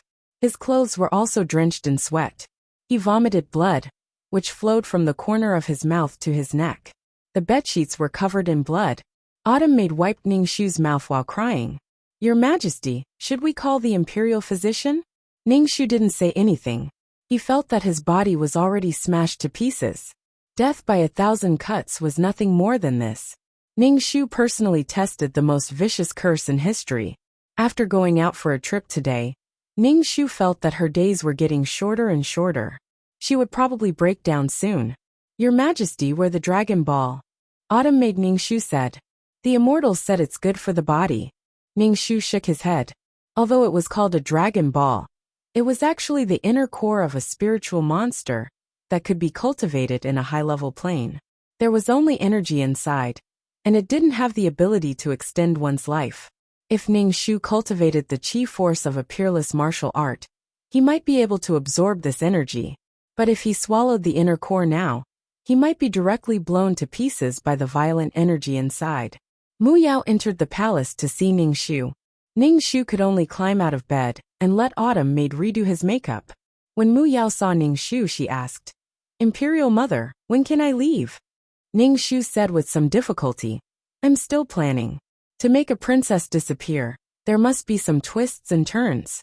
Why are you in such a hurry?" Mu Yao sighed. Her expression was a little helpless. She had married Yuan Jun, but Yuan Jun was always worried about her loss of chastity. She had repeatedly told Yuan Jun that she really didn't care at all. Mu Yao really didn't care. In her world, men didn't have any moral integrity and messed around too much. Moreover, the servants in the residence were also talkative and always said some bad things. The current Yuan Jun had fallen into a state of self-loathing. Right now, Mu Yao just wanted to take her mother and the male pets in the backyard to go sightseeing and travel to every corner of the world. In the past, she didn't have the chance to travel around the world. Now that she had the Emperor's mother's sponsorship, she was a little excited just thinking about it. Ning Shu drank a cup of water to suppress the blood in his throat before saying, "It won't be long. When the time comes, listen to me." "Thank you, Imperial Mother." Mu Yao was very happy. "Imperial Mother, you're so good to me." Mu Yao hugged Ning Shu tightly to express the excitement in her heart. "Imperial Mother." Ning Shu, fuck. So painful. As soon as Mu Yao left, Ning Shu vomited a mouthful of blood. Fuck, he got used to it after vomiting for a while.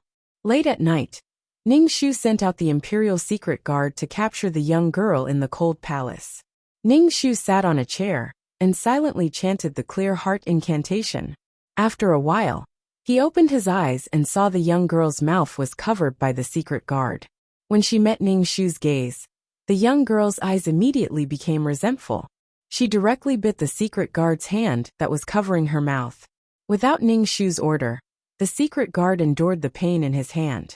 Ning Shu waved his hand to dismiss the secret guard. The secret guard let go of the young girl's mouth. The young girl's lips were stained with blood. It was obvious that she had bitten the secret guard's hand. "From today onwards, you will be called Mu Qing," Ning Shu said. The young girl bared her teeth, which were dyed red with blood.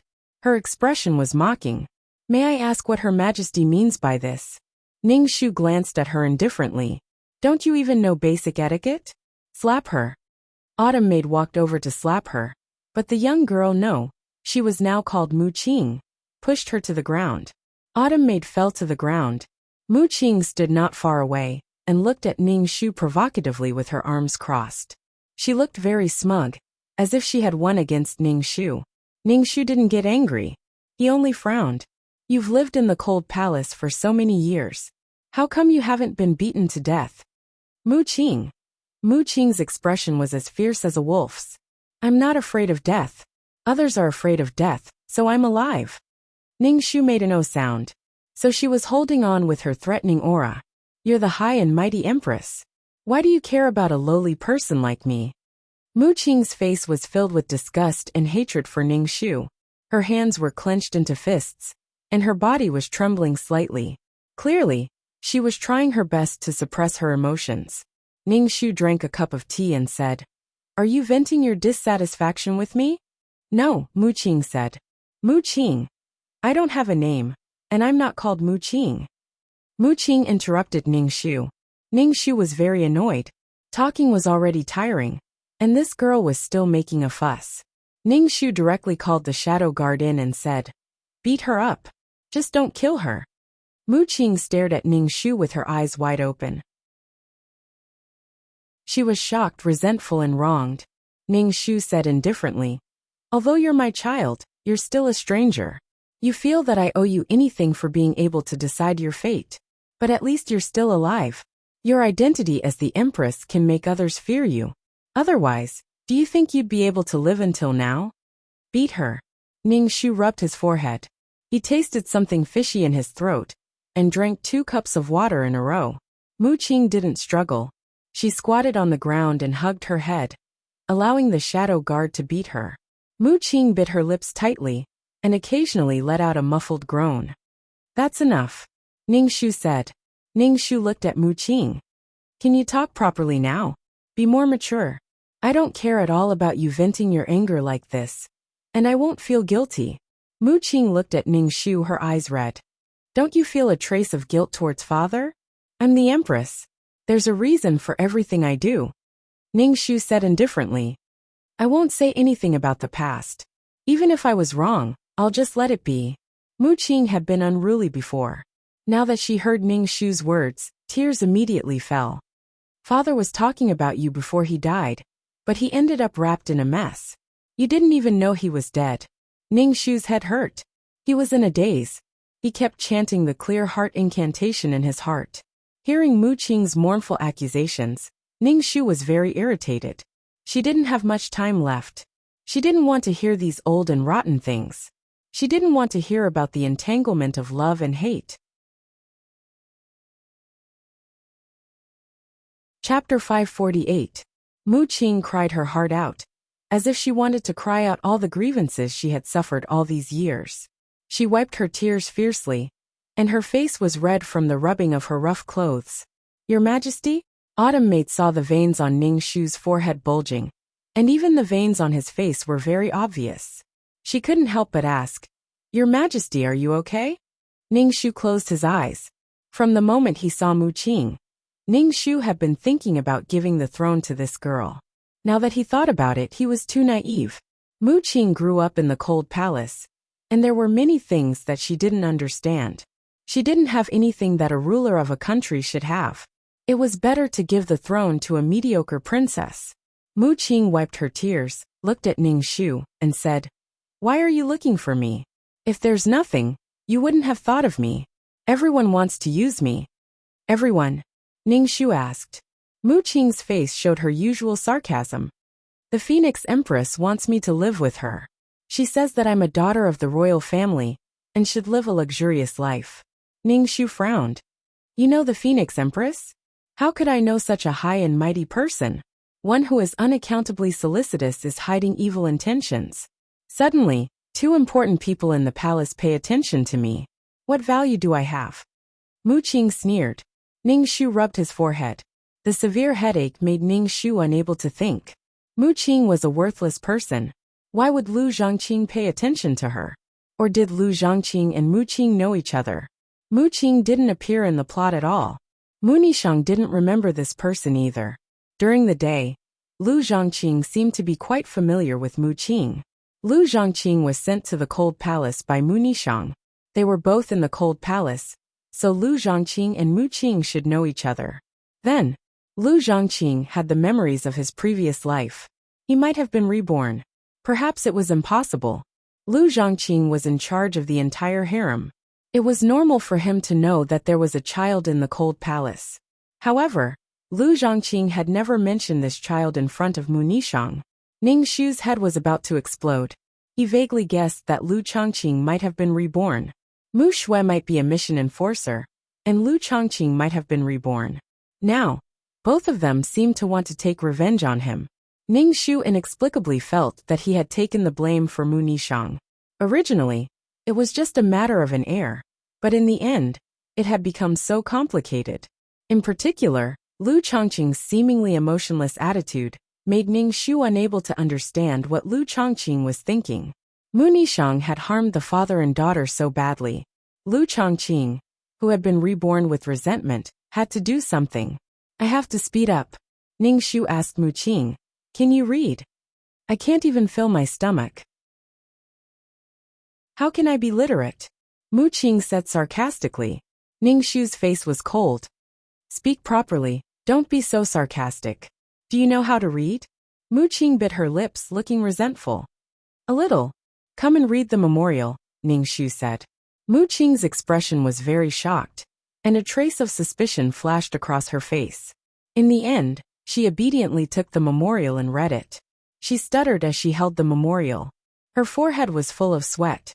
After reading it with great difficulty, she folded the memorial and put it on the table. Ning Shu rubbed his forehead and asked, what does the memorial say? Mu Qing curled her lips and said, this is a memorial from a local official who has been late in paying taxes. Ning Shu glanced at Mu Qing and asked, how do you think it should be solved? I don't know.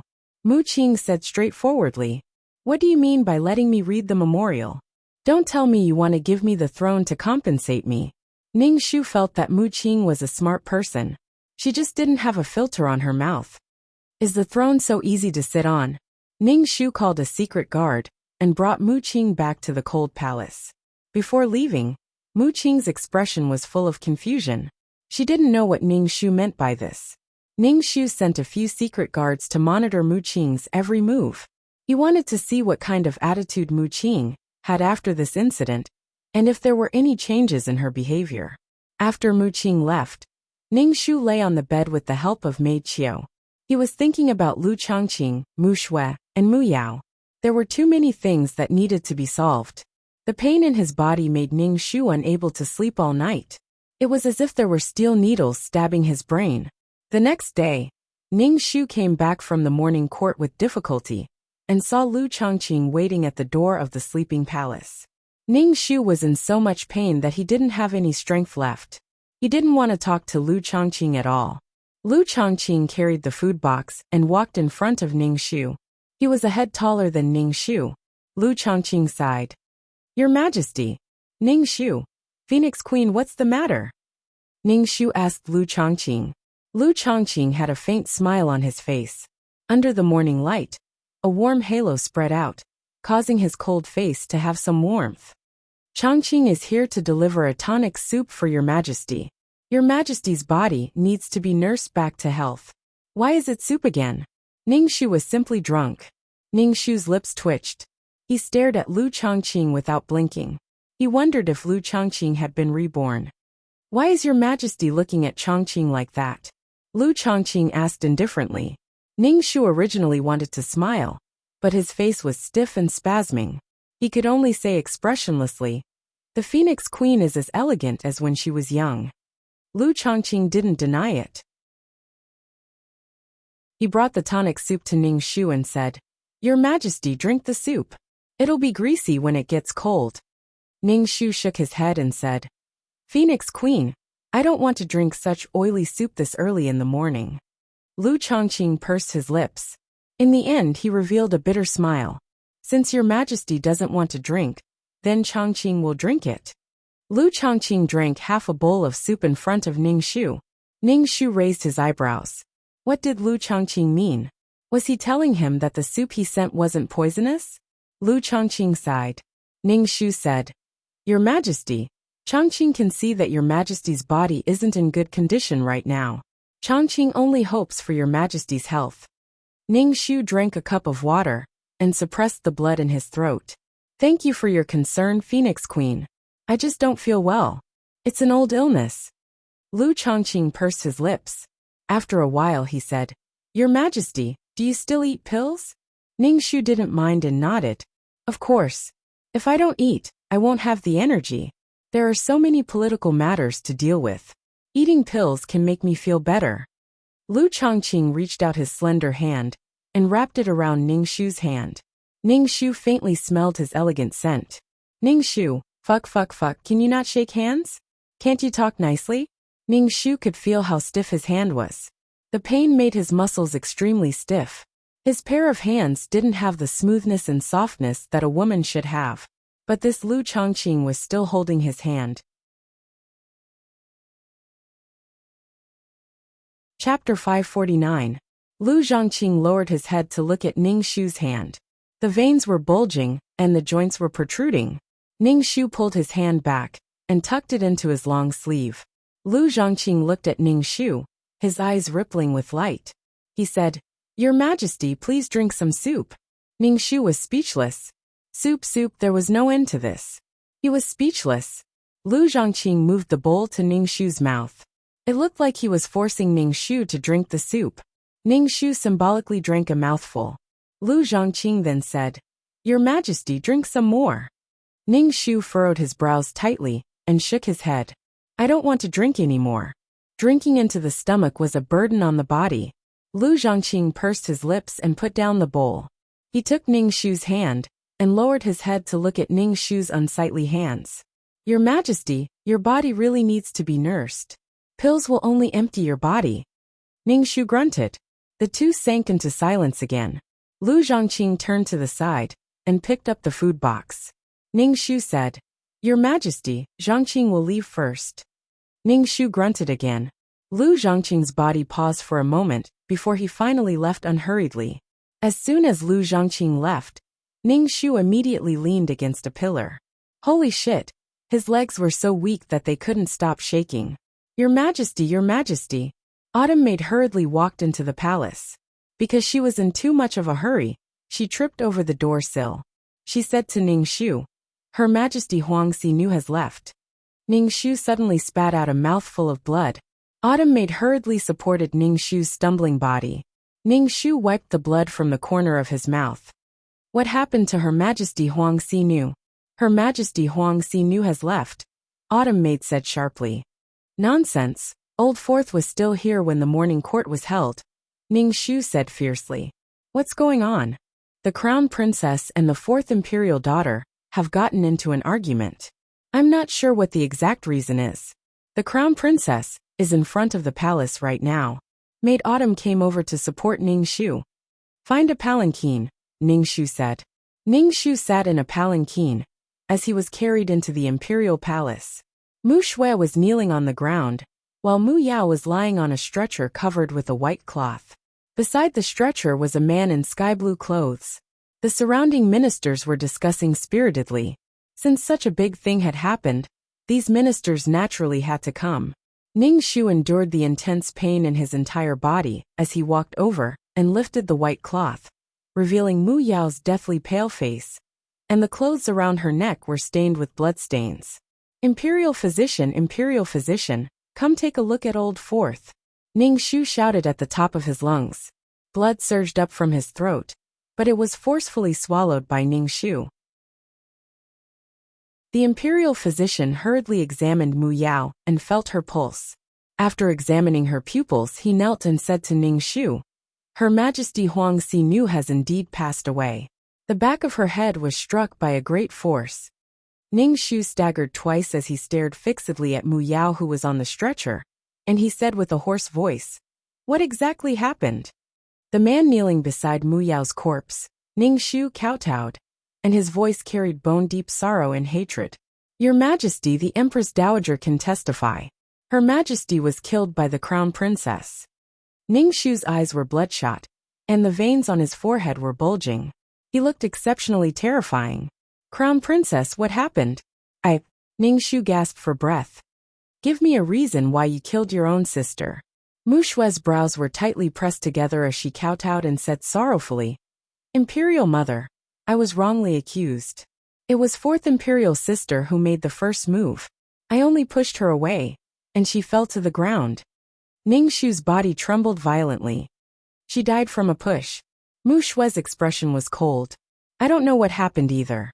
"You don't know what happened, but do you think I know what happened?" Ning Shu was so angry that he laughed instead. He pulled the coiling dragon jade pendant from his waist and threw it at Mu Shui. Mu Shui originally wanted to dodge, but in the end she didn't. The jade pendant smashed into her brow bone, instantly causing it to swell. The jade pendant fell to the ground and shattered into pieces. You were under house arrest, so why did you run to Old Fort's residence? Ning Shu's eyes fiercely scraped at Mu Shui. I told you to reflect on your actions, but you disobeyed the imperial decree. Crown Princess, you are simply lawless. Do you want to take my throne now? Mu Shui repeatedly kowtowed and fearfully said, I don't dare. I don't have such intentions. Mu Shui took a deep breath. Seeing Ning Shu looking at her with vigilance and disgust, she hurriedly kowtowed and repeatedly said, I was wrongly accused. Ning Shu wiped his tears and fiercely said, as the eldest sister, as the country's heir, you don't empathize with the people, and you don't love your sisters. With your conduct, how can I hand over the country of Xian to you? What reason did you have to disobey the imperial decree and run to Old Fort's residence when you were under house arrest? Ning Shu was somewhat unable to stand and his body staggered. Autumn Maid hurriedly supported Ning Shu and had someone bring a chair. Mu Shui knelt on the ground with her forehead touching the ground. She didn't say anything. Nothing she said right now would be wrong. Mu Shui glanced at Ning Shu, who was sitting on the chair with the corner of her eyes. Her expression was incomparably ferocious, as if she wanted to devour someone. Mu Shui's brows slightly revealed a trace of mockery. Losing your most beloved daughter, isn't it a heart-wrenching pain? Why did you two start arguing? Crown Princess, are you mute? Ning Shu's body trembled violently. Mu Shui tightly pursed her lips. She could say that she heard that there was a dragon robe in Old Fort's residence. It was confirmed that there was a craftsman who made the dragon robe for Mu Yao. So she took the risk to go to Old Fort's residence and had her subordinates search for traces of the dragon robe. When she went to Old Fort's residence, she saw Mu Yao and Yuan Lang eating breakfast. They were even feeding each other. So Mu Shui casually said, the two of you are really loving each other. Mu Yao's face immediately changed. She angrily said to Mu Shui, eldest imperial sister, what do you mean? Is it wrong for an imperial sister to be loving her husband? Perhaps it was because Mu Shui's voice had a trace of sarcasm, but Mu Yao keenly sensed it. She made a fuss and asked Mu Shui what she meant. Mu Shui was a little impatient. She stretched out her hand and pushed Mu Yao, who was making a fuss, away. Mu Yao staggered and fell, the back of her head hitting the corner of the table. Things developed too quickly. Even Mu Shui herself didn't react. Now Mu Shui was kneeling on the cold floor.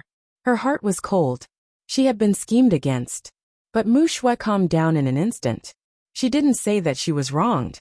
She directly said, it was this son who pushed Mu Shui. But this son didn't want to kill fourth imperial sister. This son isn't worthy of being the crown prince. Imperial mother, please depose this son. Your Majesty, please calm down. How can a crown prince be deposed just like that? The ministers all knelt to plead for mercy for Mu Shui and Ning Shu. Your Majesty, deposing the crown prince will shake the foundation of the country. Please reconsider. Her Highness, the fourth imperial sister's matter was an accident. A minister stood up and bowed to Ning Shu with a board in his hand. Ning Shu glanced at the ministers kneeling on the floor, and then at Mu Shui, who was kneeling on the floor and sincerely repenting. Threatening her? Chapter 550. Mu Shui wanted Ning Shu to cripple her, but that was only to retreat in order to advance. Then the ministers would put pressure on Ning Shu. Ning Shu looked at these people and said mockingly, it was my daughter who died. You people are just standing there and talking. Mu Shui, your sister died because of you. Don't you feel guilty? Mu Shui kowtowed to the ground. Her voice was muffled and nasal. I never wanted to kill fourth sister. I don't deserve to be the crown prince. I beg you, mother, to cripple me. Your Majesty, please reconsider. The ministers immediately cried out. Ning Shu looked exhausted. In the end, he waved his hand and said, the crown princess is to reflect on her mistakes. Without my decree, she is not to take even half a step out of her residence. I thank you for your grace, mother. Mu Shui kowtowed again. Ning Shu looked at Mu Yao on the stretcher. Prepare a coffin for fourth princess. Ning Shu staggered as he walked. If it wasn't for Autumn Maid supporting him, Ning Shu would have fallen to the ground. Mu Shui looked at Ning Shu's back, her eyes deep. When she returned to her chambers, She collapsed on the bed without any strength. It was a long time before she said, "Bury fourth princess as quickly as possible." Autumn Maid answered, "Yes." Because there were no ready-made coffins, Ning Shu gave Mu Nishang's imperial coffin to Mu Yao. The ministers wanted to say that this was against etiquette, but when they saw Ning Shu's red eyes filled with coldness and hostility, they didn't dare say anything. In this matter, the crown princess was in the wrong. The crown princess was only grounded, but the fourth princess was dead. It was dangerous for them to speak up for the crown princess. They didn't dare provoke Ning Shu again. Fourth princess's body was placed in the coffin as quickly as possible. The next day, they were ready to bury her. The outside world only said that Her Majesty couldn't accept fourth princess's death. She just wanted to bury her quickly. She also wanted to protect the crown princess. Late at night, white sails were hung in the main hall. There was a weak oil lamp, and the bean-sized flame flickered occasionally. The gorgeous coffin was placed at the center, and it emitted a ghastly feeling. Ning Shu walked into the hall and pushed open the coffin with great difficulty. Then she stretched out her hand to pat Mu Yao's face as she said, "Hey, you're awake." Mu Yao's face was pale. She wore gorgeous clothes and lay motionless in the coffin. Ning Shu pinched Mu Yao's nose.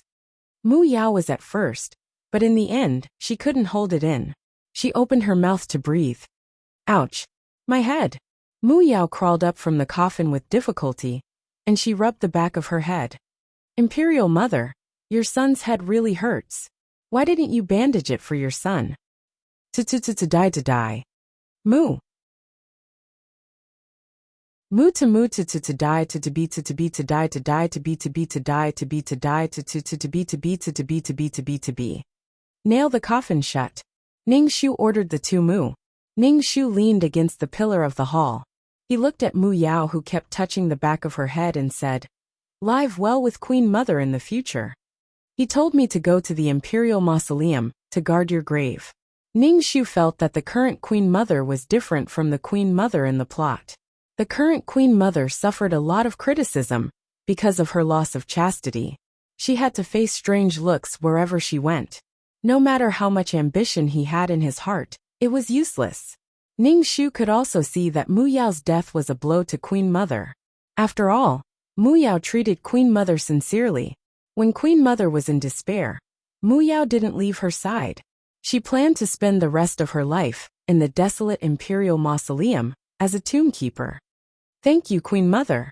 I understand," Mu Yao said with a smile. "Thank you, Queen Mother, for everything you have done for me. Now, I'm going to go out and travel the world." Mu Yao said, "I'm going to travel the world with Queen Mother and the person I truly love." Fuck, what a good life. She was so jealous. She was so miserable. She didn't have long to live, yet she still had to worry about it every day. "Go out with the funeral procession tomorrow. I'll send people to protect you," Ning Shu instructed. "Don't let anyone discover you. Can you do it?" "I can do it." Mu Yao patted her chest and promised, "I definitely won't cause trouble for Queen Mother." Ning Shu watched as the Mu guards nailed the coffin shut. He patted Mu Yao's shoulder and turned to leave the hall. On the second day, Ning Shu looked at the long funeral procession that left the imperial palace, and Mu Yao was mixed in with the funeral procession.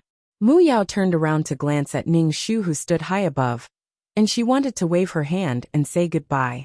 But when she considered the situation, she could only obediently follow the procession. Ning Shu breathed a sigh of relief when he saw Mu Yao leave the imperial palace. He sat on the sedan chair and returned to the imperial palace. Ning Shu didn't attend court for several days. Ning Shu didn't want to attend court in the first place, but now he found a reason. He was too sad about losing his daughter and didn't want to attend court. "I'll kill anyone who dares to attend court."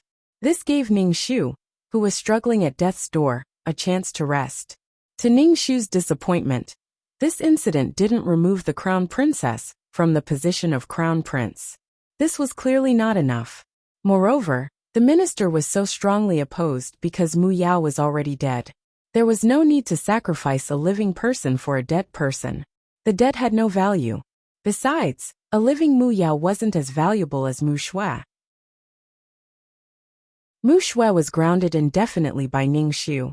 Lu Chongqing didn't say anything and continued to deliver tonic soup to Ning Shu. He then held Ning Shu's ugly hand and instructed, "Your Majesty, you need to recuperate." Ning Shu was speechless. In any case, Ning Shu couldn't figure out what Lu Chongqing was up to. In the dead of night, Ning Shu caught Mu Qing, who had been left out in the cold for a long time. She was still wearing ordinary clothes of poor quality. Mu Qing looked wary and suspicious when she saw Ning Shu. She asked, "Why are you looking for me?" Mu Qing had been very cautious these days. She really didn't know what her nominal mother was up to. She had been left out in the cold. She had to be very careful in the cold palace. She had a feeling that this person was up to no good. Ning Shu looked at Mu Qing, who was like a hedgehog covered in spikes. He asked, "How have you been?" Mu Qing was speechless. Mu Qing's current mood could only be described as what the fuck. He was asking her how she was doing. He was obviously mocking her. How could he toy with her like this? Mu Qing bared her teeth. "I'm doing well. Very well." Ning Shu nodded and took out a memorial. "Come and read it." Mu Qing scratched her head in annoyance. She picked up the memorial and read it. After reading it, Ning Shu asked her how to solve the problem. Mu Qing directly said that she didn't know. Ning Shu glanced at her and took out a memorial for her to read. After Mu Qing finished reading it, Ning Shu asked, "If it were you, how would you deal with this matter? What is the intention of the minister who submitted the memorial?" "I don't know," Mu Qing said directly. Ning Shu took out another memorial. "Read it again." Mu Qing could tell that if she didn't give a solution tonight, she would keep reading the memorial. Old Witch. Chapter 551. Ning Shu would only see Mu Qing at night and bring her back to the cold palace when the sun was about to rise. He didn't care how Mu Qing lived her life. He didn't care if she had enough to eat in the cold palace or not. In fact, Mu Qing was a very smart person. She had her own way of surviving in the cold palace. Mu Qing didn't dare to talk about this. She didn't dare to say that the empress made her read memorials every night and taught her how to rule the country. Mu Qing didn't know what the old witch meant, but she knew that if she talked about this, she would die without a burial place. Especially when there was still a crown prince. The old witch was putting herself on the fire.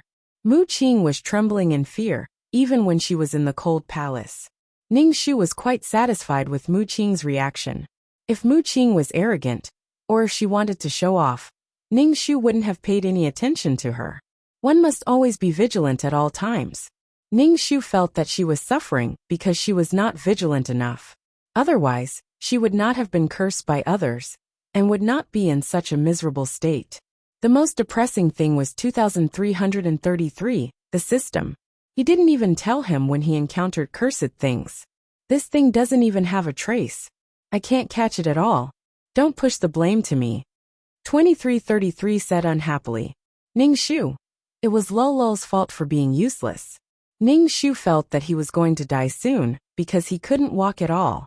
All the blood vessels in his body were bulging. His body was bruised. The rhythm of his heartbeat was completely messed up. Lu Chongqing came to see Ning Shu. Seeing Ning Shu sitting on the chair without moving, he walked to Ning Shu's side and said, "Your Majesty, your body is unwell. Call the imperial doctor over." "I'm fine," Ning Shu said indifferently as he looked at the memorial in front of him. Lu Zhongqing reached out to hold Ning Shu's hand. Lu Zhongqing's fingers were long and slender, which made Ning Shu's hands even more pale. Ning Shu wanted to pull his hand back, but Lu Zhongqing held it. "Your Majesty, you are avoiding Zhongqing." "No." Ning Shu didn't want to have anything to do with Lu Chongqing. Lu Chongqing Ning Shu asked, "Your Majesty, are we going to Phoenix Perch Palace tonight?"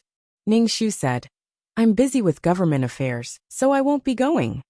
Lu Chongqing smiled elegantly.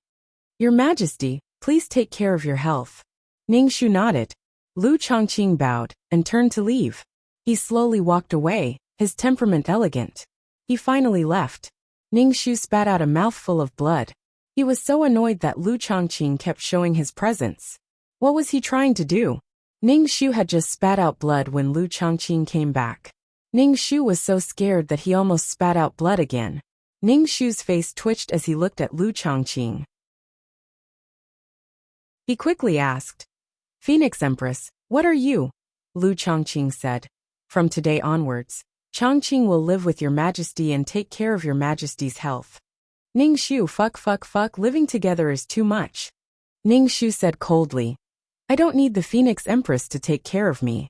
I know my own health very well. Your Majesty, you don't know. Lu Chongqing shook his head.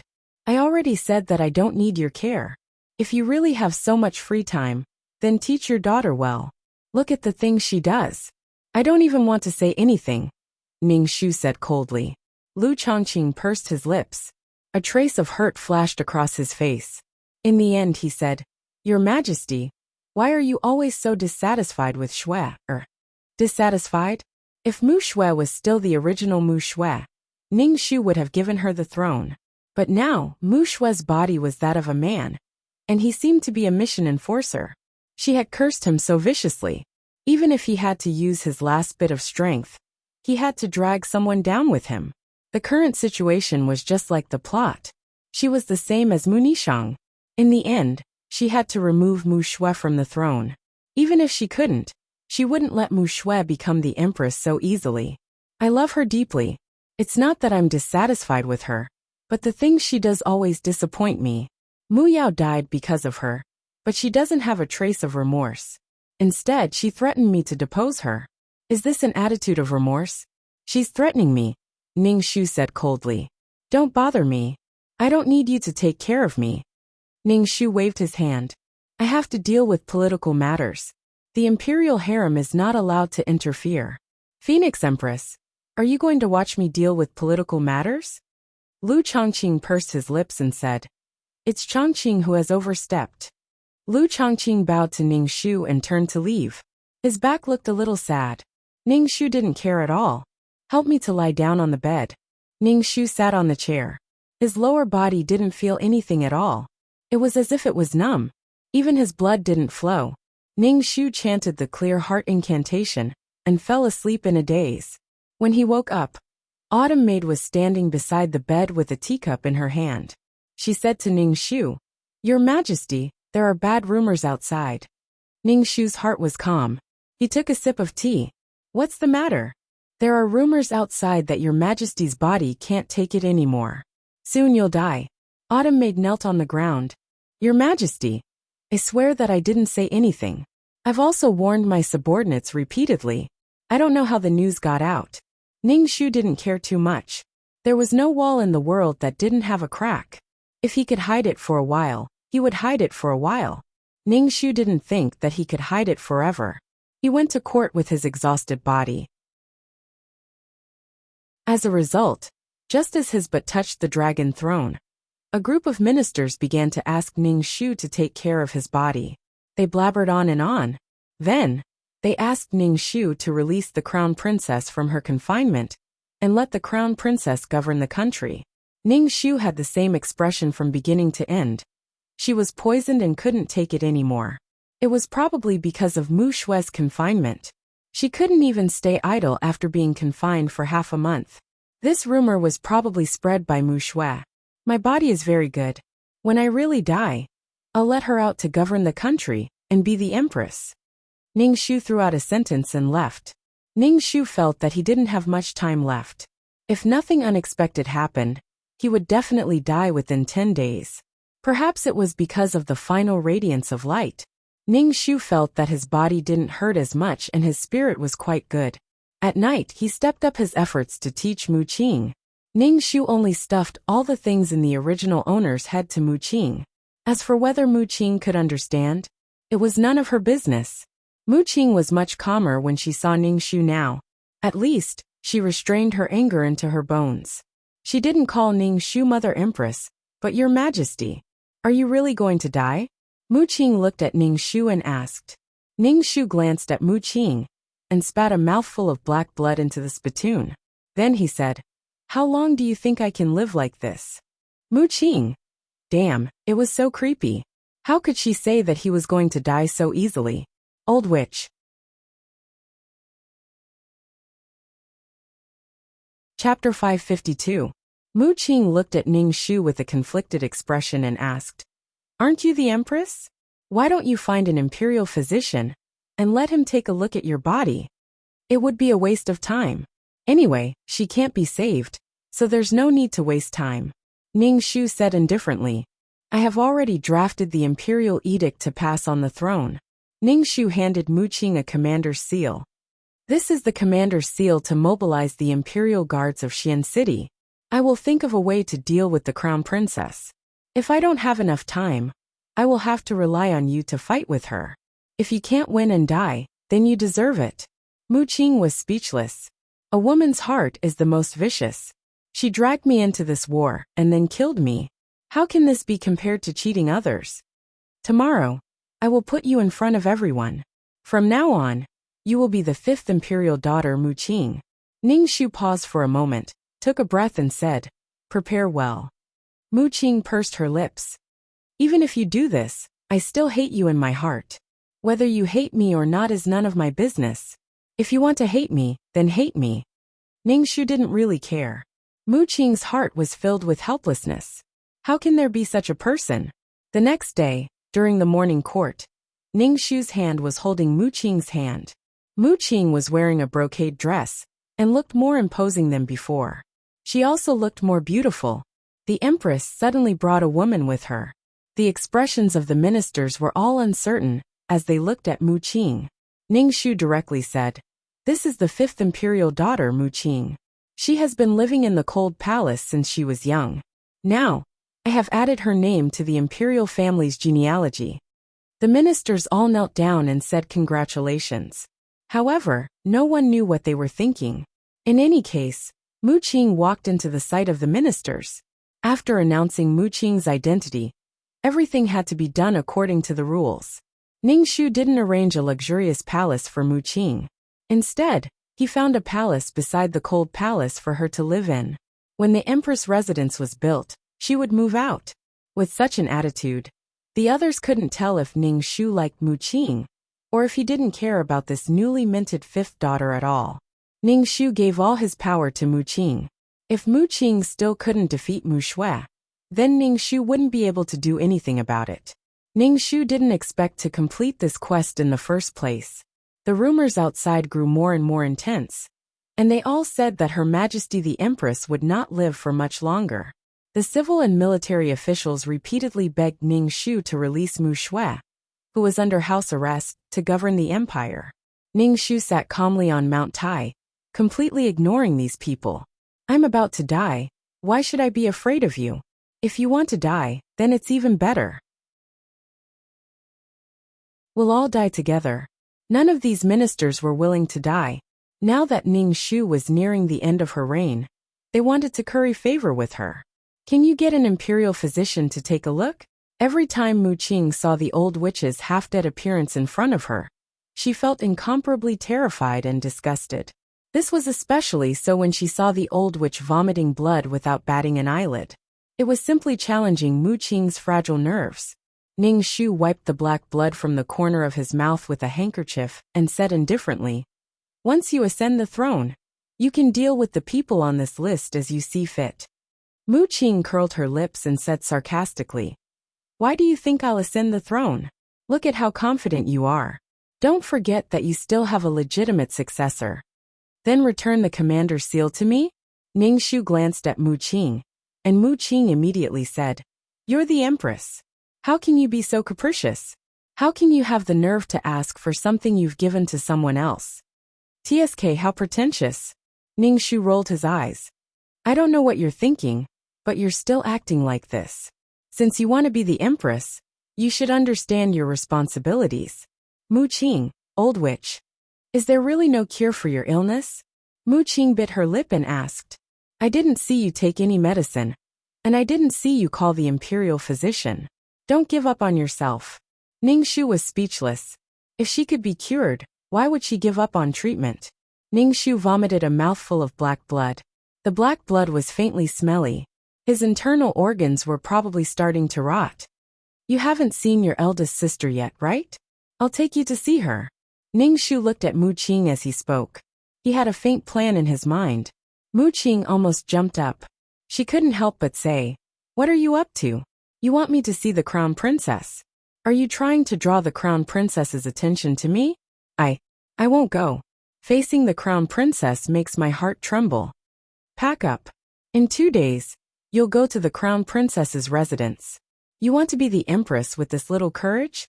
How are you going to face the civil and military officials in the future?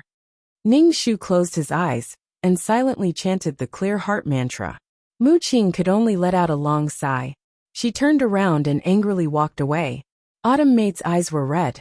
She wiped away the yellow sweat on Ning Shu's forehead for him. Your Majesty. Ning Shu opened his eyes and coldly said, I don't have many days left. I will tell Mu Qing to take good care of you. Autumn Maid knelt on the ground and kowtowed. Let me follow you, Your Majesty. When we are underground, I will still serve you. Don't be like this. I want to live more than anyone else. If you can live, then live. Don't die. Autumn Maid was truly loyal to Mu Nishang. Autumn Maid should be given a good old age. Thank you, Your Majesty. Autumn Maid stood up, wiping away her tears. Ning Shu ate a fasting pill to ensure his body had enough energy.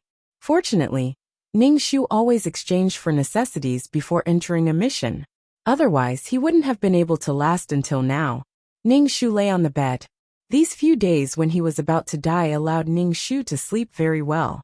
He didn't know how long he slept. When he opened his eyes, he saw Lu Chongqing's elegant face. When Ning Shu moved his body, black blood surged up his throat. Because Lu Chongqing was beside him, Ning Shu tried his best to swallow the blood in his throat. However, blood still flowed out from the corner of his mouth. Lu Chongqing saw the blood at the corner of Ning Shu's mouth. He took out a neatly folded handkerchief and wiped Ning Shu's mouth. He said in a sorrowful tone, Your Majesty, you vomited blood. Ning Shu was speechless. Of course, he knew that he vomited blood.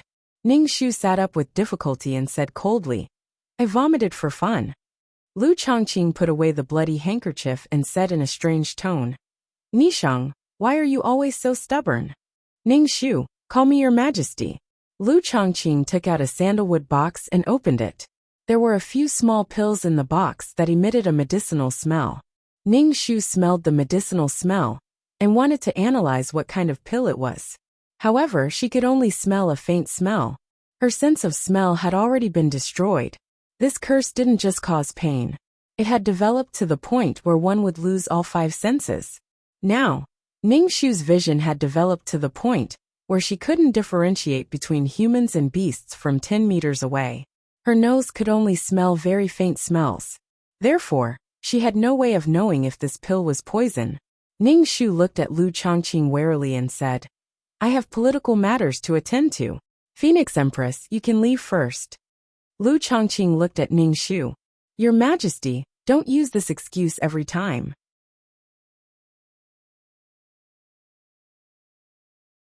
Chapter 553. Ning Shu didn't know why Lu Zhongqing brought the pill over.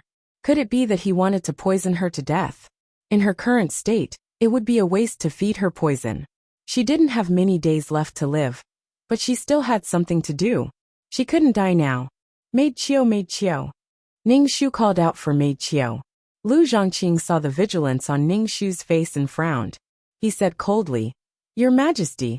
Zhongqing asked Maid Qiu to prepare hot water. Your Majesty can wash up when you wake up. Ning Shu became even more vigilant. He looked at Lu Zhongqing and said coldly, What is the Phoenix Empress doing? Lu Zhongqing laughed deeply. This was the first time Ning Shu heard him laugh. There was a hint of sadness in his laughter. He said, Mu Nishang, I really hate you. Ning Shu was expressionless. He hated Mu Nishang. What did it have to do with her? However, Lu Zhongqing didn't seem normal now. Ning Shu shrank to the corner of the bed and said indifferently, Phoenix Empress, what do you mean? Do you hate me? Lu Zhongqing had an elegant smile on his face. He took out a pill and placed it by Ning Shu's mouth. He said, Your Majesty, take the medicine. No, I'm not taking it. Ning Shu turned his head away. Lu Zhongqing wasn't angry. He turned Ning Shu's face. Your Majesty, this is the antidote. You've been poisoned. Oh my God. Ning Shu felt that his brain wasn't enough. She's been poisoned. Wasn't she cursed? Could it be that she was cursed and poisoned again? Both father and daughter poisoned her at the same time. Ningshu was speechless. Poisoned? How could I be poisoned? Ningshu shook his head. I'm not taking this pill. Lu Zhongqing pursed his lips and took a pill for himself. Then, he took another pill and brought it to Ningshu's mouth. And Aishang, take the pill and your body will naturally recover. You poison me? Ningshu looked at Lu Chongqing. Ningshu thought for a while, but still couldn't figure out how Lu Chongqing poisoned him. Could it be a tonic soup? Ningshu remembered that he drank a mouthful of the tonic soup. Although Lu Chongqing drank more than half a bowl, he still had the antidote in his hands. Lu Zhongqing did not refute. He only said, Your Majesty, take the pill. Ningshu was cursing in his heart. Could life be a little more bitter? However, the poison that Lu Chongqing had given her had been neutralized. After all, she had taken the antidote. Why did you poison me? Is it because of the crown princess? Ningshu asked Lu Zhongqing. He guessed that Lu Zhongqing had been reborn. Lu Chongqing held the pill in his hand and said gently, Your Majesty, take the pill. Chongqing will tell you why. Ningshu swallowed the pill. Even if it was poison, she still had the antidote. Phoenix Queen, pour me a cup of water. Ningshu looked at Lu Chongqing. I'm thirsty. Lu Chongqing turned around to pour tea for Ningshu. Ningshu immediately stuffed the antidote into his mouth. Who knew if it was the antidote or poison? Ningshu did not trust Lu Chongqing from beginning to end. Lu Chongqing brought the teacup to Ningshu's mouth. Your Majesty, have some tea. Ningshu took a sip and did not drink anymore. He asked, Now you should tell me when you poisoned me. Why did you poison me? Lu Chongqing lowered his eyes slightly and looked at the white porcelain teacup in his hand. He said calmly, Your Majesty, I had a dream. I dreamed that I was sent to the cold palace by Your Majesty. Your Majesty killed the crown princess. Lu Chongqing looked up at Ningshu. Your Majesty, this dream was very real. When I woke up, my heart was filled with hatred and resentment. When I was in the most pain, I poisoned Your Majesty. Ningshu. So, you wanted to take revenge on me. Why are you giving me the antidote now? What was the point of being so fickle? The heavens had given him a second life, so he should strive for it. If he wanted to take revenge, he should take it. Lu Chongqing said calmly. When I hated you the most, I poisoned Your Majesty when I woke up from the dream. What I want to see the most is Your Majesty dying slowly and being tortured to death. This poison will slowly drain a person's spirit until they die of convulsions. Even though he was speaking viciously, Lu Chongqing's voice was still very elegant. Ningshu was expressionless. When did you poison me? From when you ate the pill, Lu Chongqing said calmly. This meant that Lu Chongqing had already poisoned Mu Nishang before she had even entered the mission. No wonder she felt so uncomfortable when she entered this body. Her pulse was also weak. She had thought that it was because she ate too many pills, but it turned out that there was something else in the pill. Ningshu pursed her lips. If Lu Chongqing was not the mission enforcer, then the mission enforcer must be the person in Mu Shue's body. Ningshu had been thinking about how she had come into contact with the carrier of the curse. Now that she thought about it, Mu Shue had also given her a box of pills. She must have been cursed at that time. They poisoned her at the same time and used pills at the same time. Ningshu lit a candle for herself. She had suffered this pain for Mu Nishang. Why are you giving me the antidote now? Ningshu asked Lu Chongqing. Wasn't this unnecessary? Lu Chongqing frowned. Your Majesty, I don't hate you now. I hate myself. I hate myself for not being ruthless enough. I hate you for hurting me and the crown princess. But in the end, you realized that you were the one who was torturing yourself. Ningshu was speechless. Fuck, why did he have to use it? He had to use a strong one. One dose and she would die. He didn't have to regret it. When a person lost their rationality due to hatred, they would gnash their teeth and wish for nothing more than to destroy the world. However, as time passed, this hatred would gradually begin to disappear. So Lu Chongqing regretted it now and wanted to use the antidote to save her? But in a few days she would still be dead. Your Majesty, the hot water is ready. Autumn Maid walked in and bowed to Ningshu. She then bowed to Lu Chongqing. Lu Chongqing lowered his eyes. Ningshu said to Lu Chongqing calmly, Phoenix Empress, you should go back. Stay in Phoenix Resting Palace, and don't come out. Think about it. I understand. Lu Chongqing stood up and left. The jade pendant in Xiangfei's bamboo flute made a special sound when they collided. What could Ning Shu say? Relationships were always so messy. Where did you go? Don't you know my situation? Ning Shu asked Autumn Maid. When did the Phoenix Empress come? Autumn Maid immediately knelt down and begged for forgiveness. The Phoenix Empress came not long after your majesty fell asleep. The Phoenix Empress asked me to prepare the hot water, but something happened and I was delayed. Ning Shu rubbed his brows. Lu Chongqing had purposely sent Autumn Maid away.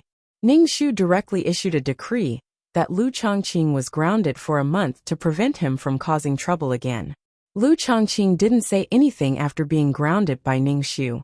He didn't expect a good outcome. It was just like in his dream. He would be banished to the cold palace and only grounded.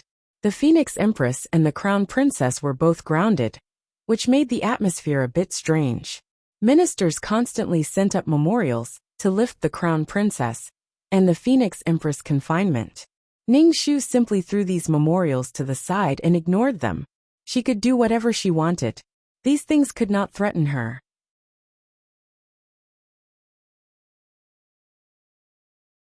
Chapter 554. After Ning Shu grounded the Phoenix Empress in Phoenix Perch Palace, she never went to see him again. Seeing him made things even more awkward. In the end, Lu Zhongqing took out the antidote because he still had Mu Nishang in his heart. His heart was probably in a tangle of love and hate.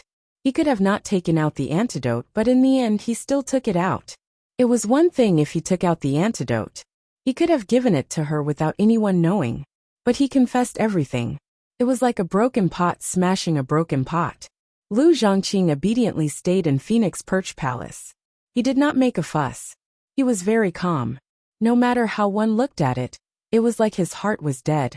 Ning Shu dragged his zombie-like stiff body to court. The officials once again reported that the grounded Crown Princess was released. Ning Shu glanced at Mu Qing, who was trying her best to hide her presence. He lightly said, "Speaking of which, I haven't seen the Crown Princess in a long time." Ever since Mu Qing's identity as the fifth daughter of the emperor was announced, she had the qualifications to attend the imperial court. Now that she saw Ning Shu's gaze on her, Mu Qing's back straightened, and the hair on her back stood up. Mu Qing knew that this old witch was always ready to push her into the pit. After living in the cold palace for so many years, Mu Qing believed in keeping a low profile and protecting herself. She didn't even say a word when she was in the imperial court. "You all come with me to see the Crown Princess." Ning Shu stood up and endured the pain. He dragged his body that was about to fall apart and slowly walked down the steps. The officials saw that Ning Shu wanted to go to the Crown Princess residence to see the grounded Crown Princess. They were a bit surprised, but they still followed. Ning Shu sat on the palanquin and said to Mu Qing, who was walking behind her, "Old Five, come to Zhen's side." Mu Qing glanced at Ning Shu and found that she was looking at her with a doting expression. Her eyes were gentle and tolerant. Mu Qing almost vomited blood. Hearing the cold snorts from the second and third princess, Mu Qing could only curse the old witch in her heart. Mu Qing slowly walked to the side of the carriage. Ning Shu said to Mu Qing, "Old Five, you haven't seen your big sister, right?" "No," Mu Qing whispered. "Mother Empress will take you to see eldest imperial sister." Ning Shu comforted Mu Qing. "Your eldest imperial sister is a kind person." Mu Qing, that she didn't want to go at all. This old witch was sending her to the tip of the blade. Don't think that she didn't know how the fourth princess died. Didn't she die at the hands of the Crown Princess? A kind person. Haha. Mu Qing squeezed out two dry laughs from her throat. With Ning Shu in the lead, the large group arrived in front of the Crown Princess's residence. Official Autumn went up and knocked on the door. Soon, Mu Shui came out to greet Ning Shu. Mu Shui was dressed in black, and her hair was tied into a ponytail. She knelt on the ground with her head lowered, and it was hard to tell if she was a man or a woman. "Your son respectfully welcomes Mother Empress." Ning Shu bowed. Ning Shu made a sound of acknowledgement. He sized up the Crown Princess's residence. Her soul had changed, and so had her living habits. Some of the flowers and potted plants had become Luohan pines, and the beaded curtains in the pavilion had been taken down. The style had become much more robust. We have come to see you. Ning Shu held official Autumn's hand and walked into the main hall. He sat down and asked, "How has your reflection been in the residence recently?"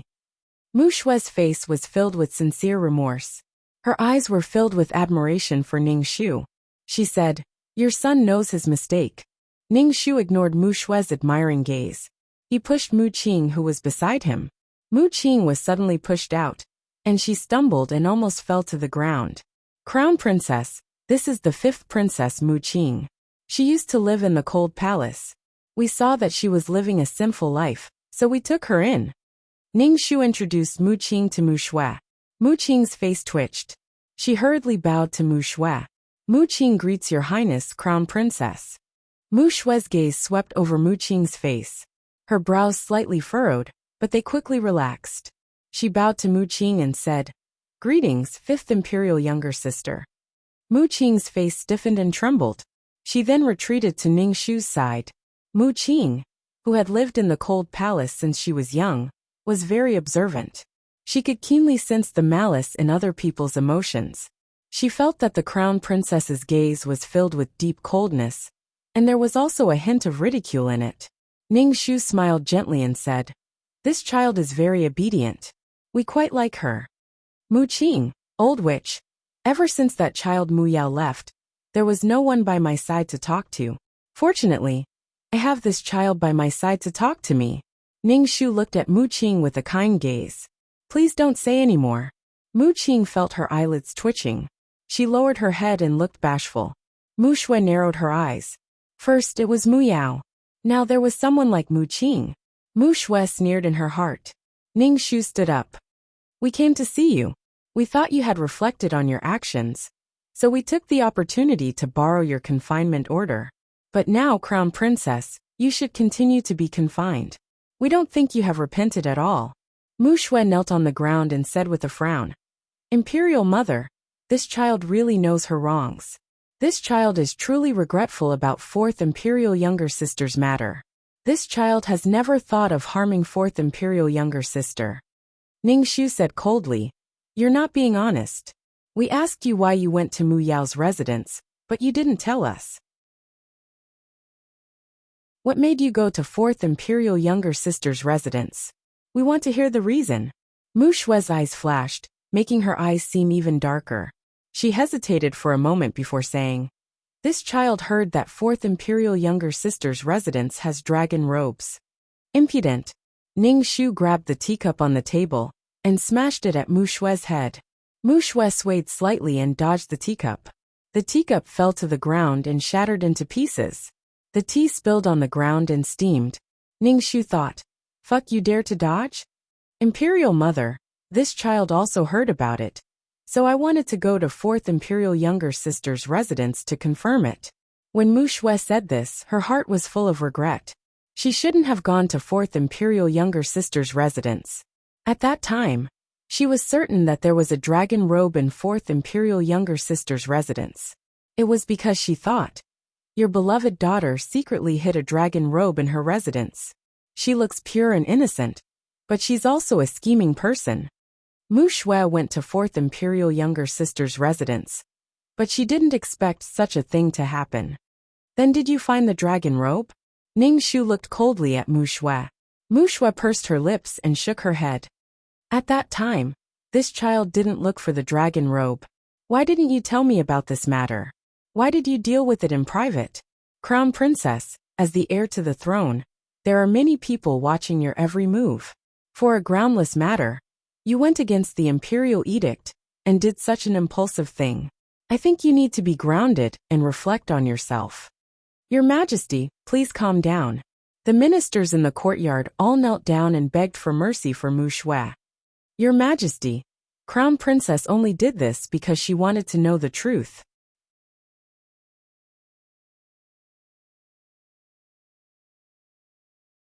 Chapter 555. Ning Shu was very impatient with these officials. They were paid a salary, yet they still wanted to use numbers to control her, the Empress. They all wanted to leave their names in history, Why didn't they just go bang their heads against the wall? Kneeling down scared her to death. The crown princess's prestige in the court is quite high. So many people are pleading for you. Ningshu's lips twitched. Good ability, forming a clique for personal gain. Ningshu pointed at the officials. You and you. Are you saying that I, the Empress, can be disobeyed at will? That you can disobey my orders on impulse? That you can disobey my orders when you have no other choice? One after another, the focus was blurred. We don't dare. The officials knelt on the ground and kowtowed, not daring to say anything else. Mu Shui frowned and glanced at Ningshu.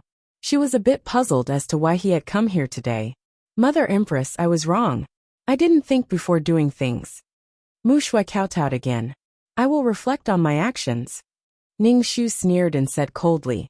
The crown princess really loves her officials. I only scolded these officials a bit, and the crown princess immediately took all the blame. She even tried to kill her own sister. Mu Shui clenched her fists. Her face was gloomy. She quickly glanced at Ningshu, and saw the disgust and ridicule on her face. Mu Shui's heart was full of doubts. Why wasn't this woman dead yet? It shouldn't be. I was wrong. Mu Shui didn't know what else to say. No matter what she said, the other party would find fault with it. Ningshu had spoken so much that her body couldn't take it anymore. She could only sit down and tremble. Mu Qing looked at Ningshu with a complicated expression. This old witch was usually half dead, but now she was so energetic. She was probably just holding on.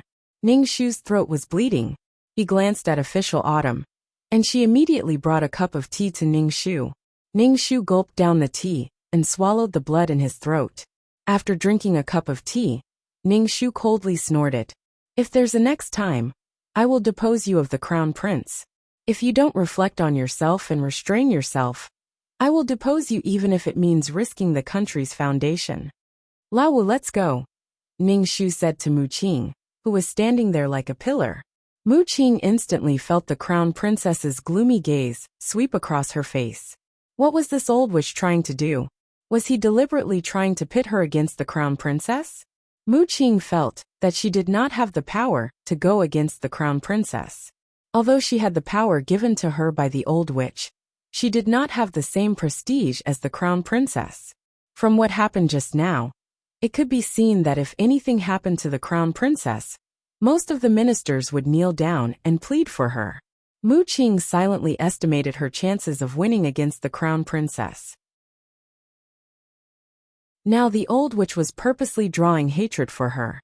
Mu Qing felt that the old witch wanted to kill her. If she could become the empress, that would be good. Otherwise, she would become someone else's whetstone.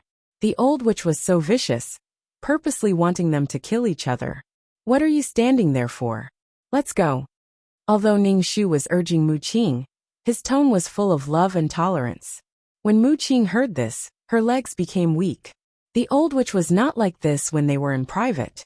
There was no need to mention how cold she was. Now, she was acting like a loving mother with sinister intentions. Mu Shui was kneeling on the ground. When she saw Ningshu's attitude towards the crown princess, she frowned.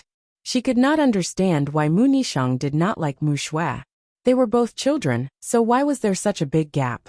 Mu Qing quickly walked to Ningshu's side and stood behind Ningshu to reduce her presence. Ningshu looked at her and rolled his eyes. Even if he did not want to, he had to.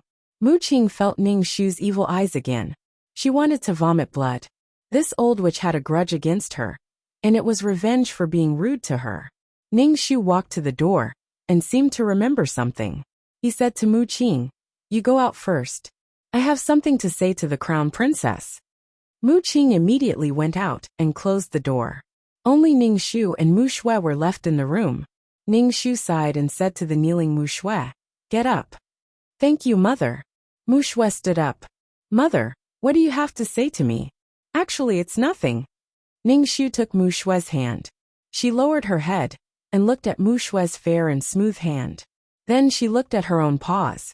Ningshu's heart felt unbalanced. Mu Shui looked at Ningshu in confusion. She did not understand what was wrong with this person. She wanted to pull her hand away, but he held it tightly. Ningshu calculated in her heart that she was no match for Mu Shui, who was strong and healthy. Ningshu took a deep breath then took out a dagger and stabbed it into his heart. A mouthful of black blood sprayed on Mu Xue's face. He opened his mouth and screamed. Mu Xue immediately understood Ning Xu's intention. She tried to break free from Ning Xu's hand, but he held on tightly. Ning Xu used the last of his strength to not let go of Mu Xue's hand. You! Mu Xue sucked in a cold breath. She kicked Ning Xu. Ning Xu spat out black blood. He held on tightly to Mu Xue's hand. His nose was blocked by the black blood. He could not breathe. Even if I die, I won't let go of you. I won't be able to complete my mission. You can forget about it. The people outside heard the screams in the room. Mu Qing was the first to open the door. What she saw was the crown princess committing a crime. Everyone was shocked. Mu Qing shouted, "Crown princess, you dare to commit a crime against the imperial mother? Imperial physician, quickly call an imperial physician." Mu Xue's face was stained with black blood. Her hand seemed to be bound by a giant iron chain. She could not pry open Ning Xu's hand. "You're so evil." Ning Xu spat out black blood. He said with difficulty, "Depose the crown princess." Mu Xue was shocked. She looked at Ning Xu in a daze. Even if he died, he wanted to drag her down with him. "Ding! You have left the mission world." The voice of 2333 sounded. Ning Xu's soul was instantly ejected from Mu Nishang's body. At this moment, he could no longer feel pain. Killing the emperor and mother. Everyone looked at Mu Xue's bloody face. There was only one thought in their mind. The crown princess was about to die. Mu Xue's face flashed with gloom. She tried to pry open the hand holding her. But no matter how hard she tried, she could not. Her fingernails dug into her flesh.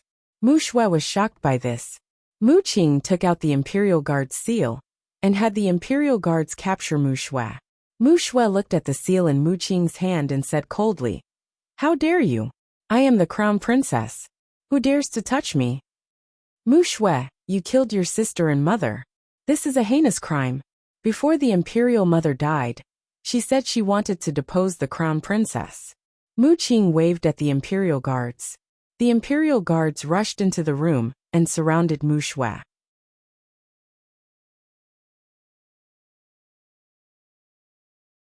Chapter 556. Mu Xue dragged the corpse and was surrounded by so many people. It was difficult for her to escape. In the end, she was detained by the Imperial Guards. However, Mu Nishang's hand was still tightly holding onto Mu Xue's lifeless body. She tried for a long time but couldn't pull her away. The ancient people believed in ghosts and gods. They said that the Empress's soul was entangled in Mu Xue's body. That was why she was holding on to the crown princess so tightly. In the end, it took a lot of effort to pull the two apart. Mu Nishang's hand was fixed in place. She couldn't close her fingers or stretch them out. Her death looked very miserable. There were a few bruises on Mu Xue's wrist. They were all caused by someone. How much hatred did someone have for her to be like this? Mu Xue was thrown into prison. Mu Qing took out the imperial edict. After burying the empress, she ascended the throne as quickly as possible. However, Mu Qing's ascension to the throne didn't go smoothly. First of all, the court officials were not convinced by Mu Xue, especially since Mu Qing was a child in the Cold Palace. Her father was a concubine, who was demoted to the Cold Palace. Her status was low. Mu Qing followed the list that Ning Xu gave her. First, she made a court official as an example to others. Just in case, Mu Qing wanted to kill Mu Xue in the prison. Mu Qing didn't dare to be careless against someone who could make the old witch risk her life. Mu Qing guessed that the old witch knew that she wouldn't live for long, so she decided to frame her death on Mu Xue. Therefore, Mu Xue had to die. What's more, there were rumors that she wasn't the daughter of the previous empress. This kind of rumor was very unfavorable for her. Moreover, this rumor was true. It said that she was the child of her father and a female official. She didn't have the empress's bloodline. Therefore, Mu Xue was qualified to inherit the throne. Mu Qing knew that she had already reached this point. There was no turning back. It was all because of the old witch. The old witch was probably very proud now. This was the result she wanted. In order to stabilize her position and not let the civil and military officials think about Mu Xue, the crown prince, Mu Qing publicly tried Mu Xue. and made a big deal out of the fact that she killed her sister and mother. She wanted the civil and military officials to see how such a person could be the emperor. How could such an inhumane person be fit to be the empress? Mu Shui only looked at Mu Qing coldly and sneered. You're just a lowly person who took over a magpie's nest. I don't deserve to be the empress, but do you? You're just the child of a lowly female official. How dare you compare yourself to me? Mu Qing also had doubts in her heart. She suspected that she wasn't the old witch's child, but she didn't show any expression on her face. She said faintly, I am the late empress' child. How can the country's affairs be trifled with? Mother Empress wouldn't make such a rash decision. Imperial Mother will pass down the throne to Zhen. Zhen will be a child of the Mu family. Instead, it was you who did such a crazy thing, because you were afraid that Imperial Mother would cripple you. In the end, Mu Shui was beheaded. It wasn't that Mu Shui didn't want to fight, but she didn't have as many resources as Mu Qing. Mu Nikhang gave the commander's seal to Mu Qing. Political power came from the barrel of a gun. She had to have power. Other than the position of crown prince, she didn't have any other advantages. The winner was the king, and the loser was the bandit. Even if Mu Qing didn't have Mu Nishang's bloodline, she was still the one sitting on the throne. After Mu Shui died, Mu Qing had a grand funeral. It was as grand as an emperor's funeral. After Mu Shui's death, Lu Chongqing of Phoenix Palace committed suicide. Mu Qing had no choice but to hold another grand funeral. She held 3 funerals in 1 month. Zhang Jiasun returned to the system. The system said in a cold mechanical voice, the mission this time failed. Zhang Jiasun rubbed his forehead and said faintly, I'm not used to a woman's body. I suspect Mu Nichang's identity. It's a mission enforcer, the system said coldly. Zhang Jiasun pursed his lips and asked, Can you find out who it is? The support systems are independent of each other. I can't find out the information of other mission enforcers. The system's voice was cold and mechanical. Zhang Jiasun felt that this mission enforcer was familiar. Her every move was familiar. If he wasn't wrong, it should be meow meow meow. That mission enforcer committed suicide. Did her mission fail? Zhang Jiasun asked the system. I'm not sure, the system replied. Zhang Jiasun sighed. The reason he was able to keep his life this time was because he had obtained a treasure before. However, this treasure had now disappeared into thin air, blocking the power of being obliterated. Zhang Jiasun's mind was filled with the scene of Mu Nikhang committing suicide. The veins on the hand that was grabbing him were bulging. It was terrifying. Looking at the hand that was no longer human, it was too crazy. Someone who should have died long ago was cursed for such a long time. She was able to endure the pain of the curse. Zhang Jiasun suddenly laughed. He had fallen for the same person twice. Zhang Jiasun felt that he would meet this person again in the future. The hatred between the 2 times could not be resolved so easily. One must know that enemies often cross paths. Zhang Jiasun muttered Meow Meow Meow's name. His voice was very strange. After Ning Shu returned to the system space, he fell into a deep sleep. He had never been so tired in a world. Even though he had left Mu Nichang's body, he still felt pain. The pain was so painful that Ning Shu did not dare to think about it. He was quite proud of himself for being able to endure it. After sleeping for an unknown amount of time, Ning Shu woke up and stretched. He looked down and saw that his soul was much stronger than before. It was much denser. Ning Shu, was this the compensation for the pain? 2333, what's going on? I feel like my soul is much stronger than before. Ning Shu asked 2333 in surprise. 2333 said, It's like forging iron. After experiencing pain, if you can endure it, you will be reborn. If you can't, your soul will collapse. Some people are strong, some people are weak. That's how it is. Congratulations, your stubborn persistence made your soul much stronger than before. 2333 said happily. The stronger the soul, the less emotional the client will be affected. Ning Shu nodded. He had gained something. This mission was really fucked up. He even wasted 35 merit points to exchange for an amulet. His heart hurt. Ning Shu's heart hurt more than if he had been cursed. After doing so many missions, merit points were the rarest thing. After doing so many missions, He only had so little merit points. He did not expect to use it in such a situation. She wanted to commit suicide. Ning Shu said casually, "Let's see the points this time. You didn't have much hope for this mission. You didn't even complete the mission. You just wanted to see how many points you had, and see if you could exchange them for a curse resistance aura." Ning Shu did not want to be in so much pain anymore. The pain made his heart feel cold. He did not want her to know who the mission enforcer in Mu Shue's body was, or she would kill him.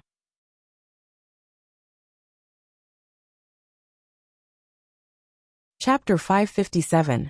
2333 brought up the status panel and said, "Just treat this mission as a wasted trip." Ning Shu did not have much hope in the first place. This world was a huge loss. Ning Shu looked at the status panel. Number 23333 name. Ning Shu beginner mission taker. Age 27 points. 1550 000/100 000 soul. 300 HP. 71 wisdom. 170 charm. 3 luck. 44 spirit. 120 faith. 2920 potential. 39 martial strength. 112 merit. 15 skills. 5th ring shooting technique. Trash fighting technique. Beginner martial arts. Beginner poison technique. Beginner business management knowledge. Beginner code programming. Beginner lawyer skills honorable title. Goddess of war selfless ancestor items. Calm aura. Amulet aura. Mother of the world. Queen's blessing. Sister model worker. Chenshi's blessing. Leader aura grass blessing. Best friend for life. Meow Meow Meow's blessing. Fulfill Munichang's wish. Choose a new successor. Mission completion, 60%. Obtained 100,000 points, 1 attribute point, 20 faith 5 merit. Ning Shu looked at the 100,000 points, 1 attribute point, 1 attribute point, 1 point. Ning Shu was surprised that the mission completion was 60%. This meant that the mission was not considered a failure. The amulet was still in her inventory. This meant that the mission was not a failure. She saved an amulet. She did not care about the points. As long as she had the amulet, her life was guaranteed. The reason why Ning Shu was able to commit suicide so easily was because of the existence of the amulet that allowed her to keep her life. Ning Shu asked 2333, "Didn't I fail the mission? I guess Mu Nikhang saw how pitiful you were, and let you pass the mission." Mu Nikhang herself did not want to reverse her life, and chose to reincarnate. 2333 explained. Ning Shu nodded. Sure enough, he had to hold on to everything. No matter what the outcome was. If he had listened to 2333 and killed himself, then the quest would have failed. Mu Nishang is not happy that you gave the throne to Mu Qing. Mu Qing is not Mu Nishang's child at all. How can Mu Nishang not know if she gave birth to this child? 2333 said angrily. What are you thinking? Ning Shu. What the hell? Fuck, what was going on? The Phoenix Empress had told her that Mu Qing was the child of a concubine who had been banished to the cold palace. And then she had imagined Mu Qing as Mu Nishang's child. Ning Shu covered his face in a fancy way. Fortunately, in the female supreme country, it was a woman who ascended to the throne. Ning Shu was about to distribute the attribute points when he saw the 1 attribute point. 1 attribute point damn. Ning Shu felt hopeless and added 1 attribute point to charm. Serial number 23333 name. Ning Shu, beginner mission taker, age 27 points 1. 65 million soul value, 300 HP, 71 wisdom, 170 charm, 31 luck, 44 MP, 120 faith, 49 aptitude, 39 martial strength, 112 merit, 6 skills, 5th ring shooting technique, trash fighting technique, beginner martial arts, beginner poison technique, beginner business management knowledge, beginner code programming, beginner lawyer skills honorable title, goddess of war, selfless ancestor tools, calm aura amulet aura, mother of the world queen's blessing, model worker, Chenshi's blessing, leader aura grass, blessing, best friend, Meow Meow Meow's blessing. After setting up the attribute points, Ning Shu walked around in a flirtatious manner. She asked 2333. I've added charm points. Do you think I've become prettier? 2333. System notification. 2333 doesn't want to talk to you, and threw a pile of poop at you. Ning Shu pursed his lips and opened the system shop. He wanted to see if there was anything that could resist curses. That way, he wouldn't be so passive in the future. After browsing for a while, Ning Shu found the curse that Mu Shui used on him. It was quite expensive, costing 500,000 points. Using 500,000 points to buy a one-time use item, he was definitely rich. Ning Shu looked around and saw the Faith Aura, which could resist curses and soul attacks from others. However, the Faith Aura wasn't redeemable with points but with faith. It felt like good things weren't redeemable with points. The Faith Aura required 40 points of faith, and Ning Shu only had 49 in total.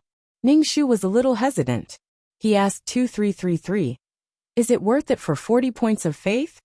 2333 was silent for a moment. Faith is a very precious thing. It's the pure faith in a person's heart. Many intermediate mission takers don't have faith. Ning Shu frowned. Does 2333 mean it's not worth it? Why don't you go to the virtual space and see if there's anything cheaper? Ning Shu suggested. There are a lot of things in the virtual space. Ning Shu thought for a moment and closed the system shop. He stood in the virtual space channel, and after a moment of dizziness, he appeared in the virtual space. This time, Ning Shu didn't wander around blindly. He went to the store and saw the information, prices, and trading methods of the products in the virtual space. Ning Shu's finger swiped across the interface and saw the Faith Aura. The price was only 1 point cheaper than the system shop. The store owner saw Ning Shu staring at the Faith Aura and said with a smile, "Little girl, you like this aura? It can resist all curses. It's very powerful." Ning Shu smiled and said, "It's too expensive, and it uses faith. But it's very practical." The store owner saw that Ning Shu really wanted it, so he quickly said, "If you buy this Faith Aura, I'll give you a string of prayer beads." The store owner took out the prayer beads from a box. The prayer beads were made of a string of clear beads. Ning Shu took the prayer beads and felt a cool air invade her soul. Her heart became clear, and the negative emotions in her heart slowly disappeared. This is a good thing. Ning Shu's expression didn't change. He asked 2333 in his mind, "What are these prayer beads? They look good." "It's okay. It can remove some negative emotions. That's all," 2333 said. Ning Shu returned the prayer beads to the store owner and shook his head. "I only have 35 faith. Can I trade the Faith Aura?" From the store owner's attitude, Ning Shu could see that faith was very precious. The store owner looked like he was struggling. In the end, he shook his head. Ning Shu wasn't disappointed. He planned to go to other stores.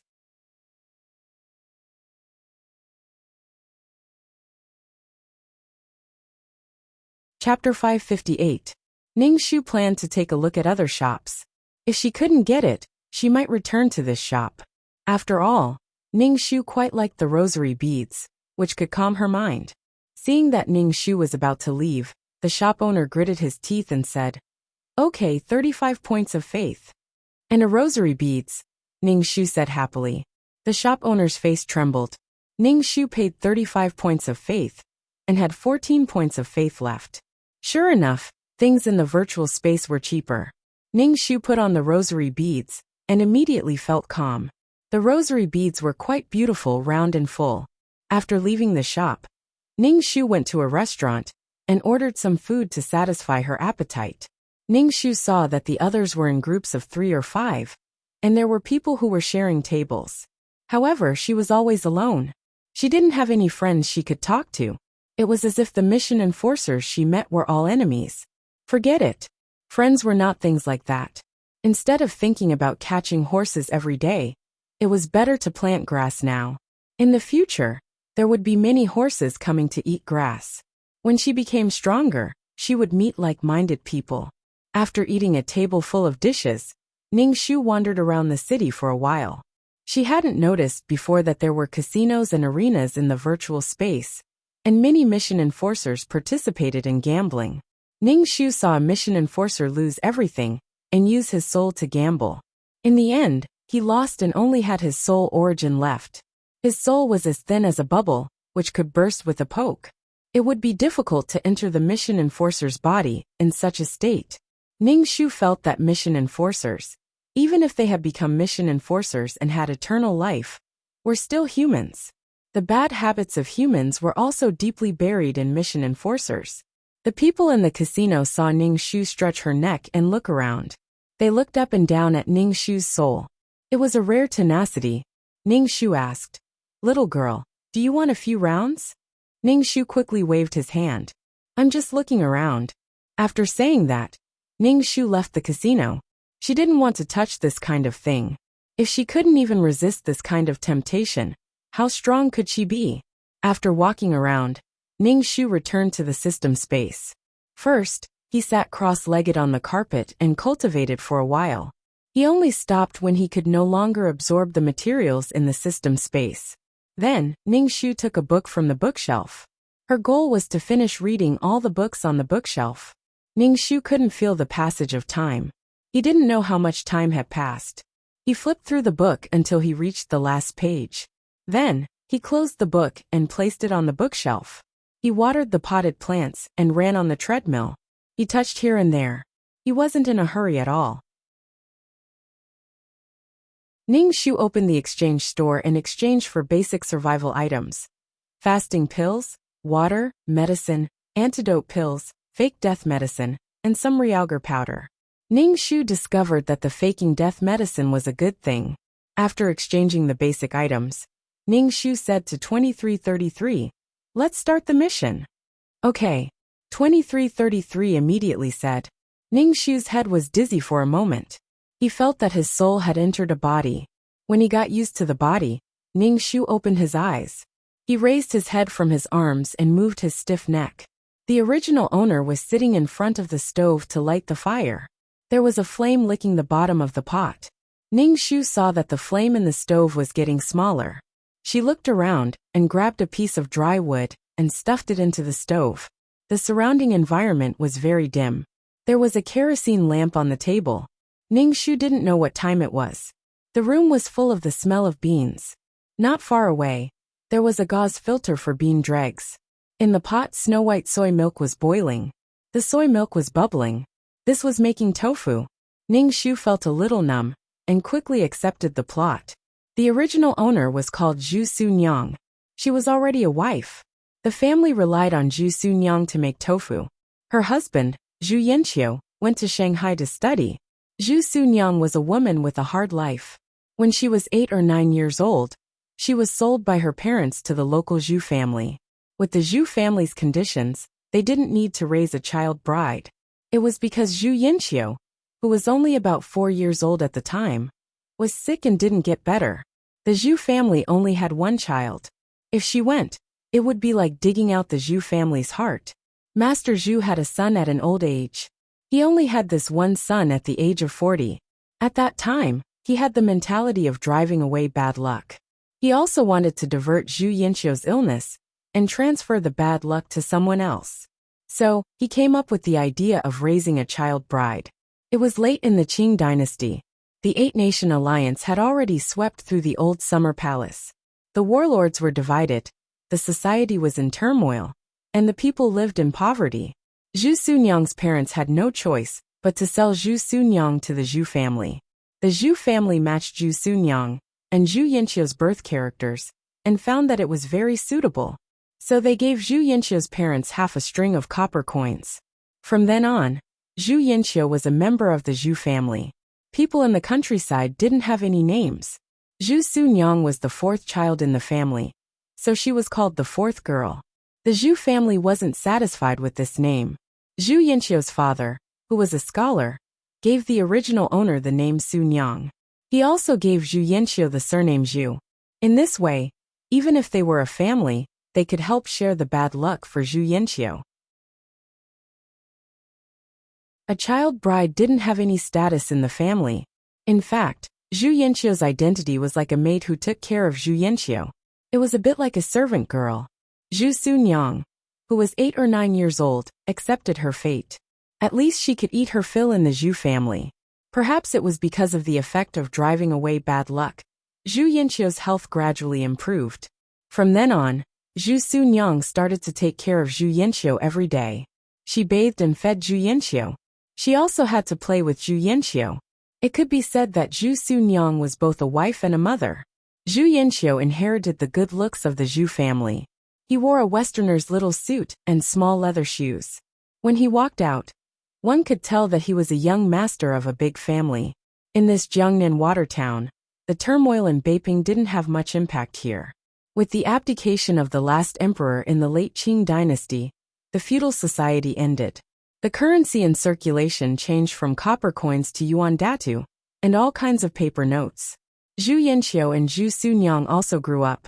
When Zhu Yanxiu was 16 years old, he and Zhu Sunyang consummated their marriage. However, the unexpected happened. The Zhu family fell into dire straits. The family's business directly closed down. Old Master Zhu directly vomited blood and fell ill. He never got up from the bed again. In the end, he passed away. All the valuable things in the family were used to pay off the debts. After Old Master Zhu was buried, the servants in the family were dismissed. The family of 3 moved out of the big house and squeezed into the small house. The huge difference made Zhu Yanxiu very uncomfortable. She felt lost and helpless. In the end, she calmed down and told Mother Zhu that she was going to study in Shanghai. At this time, new and old ideas collided. The girl walked into the school. She wore a modified cheongsam, revealing her thin arms. The new students accepted the Westerners' ideas. Zhu Yanxiu wanted to revitalize the Zhu family through studying. Mother Zhu gave most of the family's money to Zhu Yanxiu and let Zhu Yanxiu go to Shanghai to study.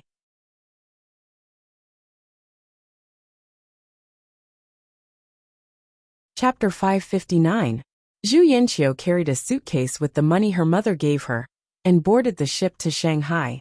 Not long after Zhu Yanxiu left, Zhu Sunyang found out that she was pregnant. However, the situation at home was difficult. Zhu Sunyang paid a small fee and learned how to make tofu from someone. She woke up early and worked late to make tofu while pregnant.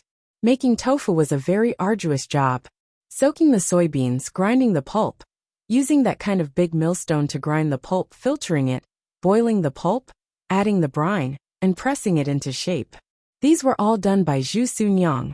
Zhu Sunyang basically didn't have time to rest in a day. She had to wake up in the middle of the night to make tofu. The next morning, she had to carry a pole and sell it on the street. After selling it, she would go home and grind the pulp non-stop. 9 months later, Zhu Sunyang gave birth to a son. Zhu Sunyang worked hard to manage the house and also relied on selling tofu to support Zhu Yanxiu's studies. Zhu Yanxiu would often send letters or telegrams to ask Zhu Sunyang to send him money. The reason was to buy books or pens. Zhu Yanxiu didn't suffer at all when the Zhu family was in dire straits. He used the best for everything. Even the socks he wore were the latest nylon socks made by foreigners. Foreigners' toys were luxuries at that time. Every time Zhu Yanxiu asked for money, Zhu Su would send her money. The family lived frugally and tightened their belts. Life was very hard, especially Zhu Sunyang. 5 days after giving birth, she got out of bed to work. What Zhu Sunyang didn't know was that Zhu Yanxiu had a girlfriend. She was a girl in the same school. The students in the school accepted the new ideas and advocated free love. It was easy for like-minded men and women in the school to get together. Dating and playing with friends were expensive forms of entertainment. Zhu Yanxiu could only ask his family for money frequently. Zhu Sunyang gritted her teeth and gave it to him. Zhu Yanxiu naturally got together with his girlfriend Fang Feifei. After the Japanese invasion of China broke out in 918, this pair of lovers resolutely went to the battlefield and became a legend. Zhu Yanxiu became a senior military officer, and Fang Feifei became a war reporter. They were called heroines. Zhu Sunyang died of depression. With so many years of hard work, her body couldn't take it anymore. She died before the age of 40. Until her death, Zhu Sunyang still couldn't figure it out. Zhu Yanxiu said that she was a civilized and enlightened person and wanted monogamy. She gave birth to a child for Zhu Yanxiu and grew up together with her. If they weren't husband and wife, then what were they? Zhu Yanxiu said that she couldn't communicate with her, but Zhu Yanxiu rarely spoke to her. Every time, she only asked for money. Zhu Sunyang's wish was, She would no longer be burdened by the Zhu family and live her own life with her son. Zhu Sunyang couldn't enter the school like Fang Feifei and couldn't wear black leather shoes and pleated skirts. It wasn't her fault that she couldn't, but Zhu Yanqiu just disliked Zhu Sunyang. How should he put it? Zhu Sunyang was the cannon fodder caused by the collision of feudal and advanced ideas. However, it was Zhu Yanqiu who was irresponsible and did his duty to Zhu Sunyang. After Ning Shu accepted the plot, he shook his head. That was why Zhu Sunyang was so kind. Even her wish was so humble. If she didn't kill Zhu Yanqiu, such an ungrateful scumbag, was she going to keep him for the new year? Ning Shu could feel Zhu Sunyang's resentment towards Zhu Yanqiu, but due to the environment she grew up in, she didn't dare to ask for too much. Zhu Sunyang was a woman in the feudal society. She was kind. She sacrificed everything for her family and used her own strength to help her family. She was even a little humble. On the other hand, Fang Feifei was a person who accepted new ideas. She was decisive and daring. She bravely pursued her ideals. When she wore a dress and walked on the street with her head held high, she had a different kind of charm and was very bright. One was wearing a gray shirt and black pants. The other was wearing a short-sleeved cheongsam and holding a poetry book in her hand. As long as one wasn't blind, one would know who to choose. Ning Shu could only laugh at this. Ning Shu rubbed his sleepy eyes, added some firewood into the stove, and scooped out the soy milk scum with a spoon. She didn't know how to make tofu at all. She relied on the memory in the mind of the original owner. It was estimated that she would make all the 365 lines once in the future. Ning Shu made tofu in a hurry. He worked until dawn, but Ning Shu still wasn't done. Sunyang, you're still at home. Is the tofu still not done today? Ning Shu asked when Mother Zhu walked into the kitchen. Ning Shu was working hard to make the tofu take shape. Hearing Mother Zhu's words, he said, "It'll be done soon." Usually, Zhu Sunyang would leave before dawn. Today the sun was out. Mother Zhu saw Ning Shu was still in the kitchen after waking up. She walked over to take a look and helped Ning Shu. Mother Zhu would occasionally help, but Mother Zhu was the wife of a rich family. Even if she was down and out now, some habits couldn't be changed. However, Mother Zhu was a smart person. She was the mistress of a rich family. There were many servants in the house, and she was very good at managing them. She often said warm words to Zhu Sunyang, saying that Zhu Sunyang was a virtuous daughter-in-law. Being able to marry Zhu Sunyang was a blessing accumulated by the ancestors of the Zhu family.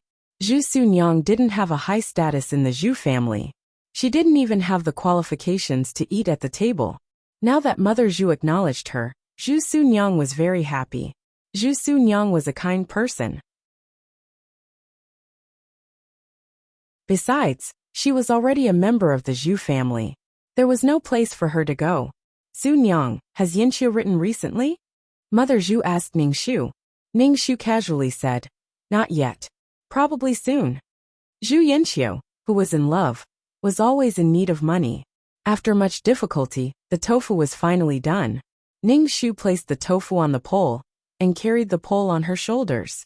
Ning Shu tried to lift the pole, but she still couldn't lift it. She could only gather her chi in her dantian and try again. This time he lifted it. However, Ning Shu staggered forward 2 steps before stabilizing himself. The shoulder pole was very painful. Since Zhu Yanqiu left this family to study in Shanghai, Zhu Sunyang had been doing this every day. However, Zhu Yanqiu didn't take any responsibility for Zhu Sunyang. Instead, he squeezed Zhu Sunyang dry. The new ideology that Zhu Yanqiu accepted was freedom, equality, and universal love. Everyone had the right to pursue happiness. However, deep in his heart, he looked down on Zhu Sunyang. He looked down on Zhu Sunyang for being illiterate and rustic. Mother Siyuan is awake. Take care of him. Ning Shu turned his head and said to Mother Zhu. Zhu Siyuan was Zhu Yanqiu and Zhu Sunyang's son. He was almost 3 years old. Mother Zhu nodded and told Ning Shu to be careful. Ning Shu carried the pole and left. He followed Zhu Sunyang's route. There would be some acquaintances who would buy her tofu. Selling tofu wasn't difficult. It was just that the courage made Ning Shu feel very bitter. The tofu was almost all water. It was simply tiring to carry 2 baskets of water everywhere. He didn't know how Zhu Yanqiu persevered. Moreover, if she persevered for a day, she could only earn some money. All kinds of banknotes could add up to 1/5 of a large amount. At this time, 5 large amounts could buy a cow. 2 large amounts could let a family of 3 live for a year. Although it was hard, Zhu Yanqiu could only persevere day after day and live a prosperous life if she could earn some money. Damn, Ningxu really wanted to quit. However, when he thought of Zhu Sunyang's son, he could only continue to sell tofu.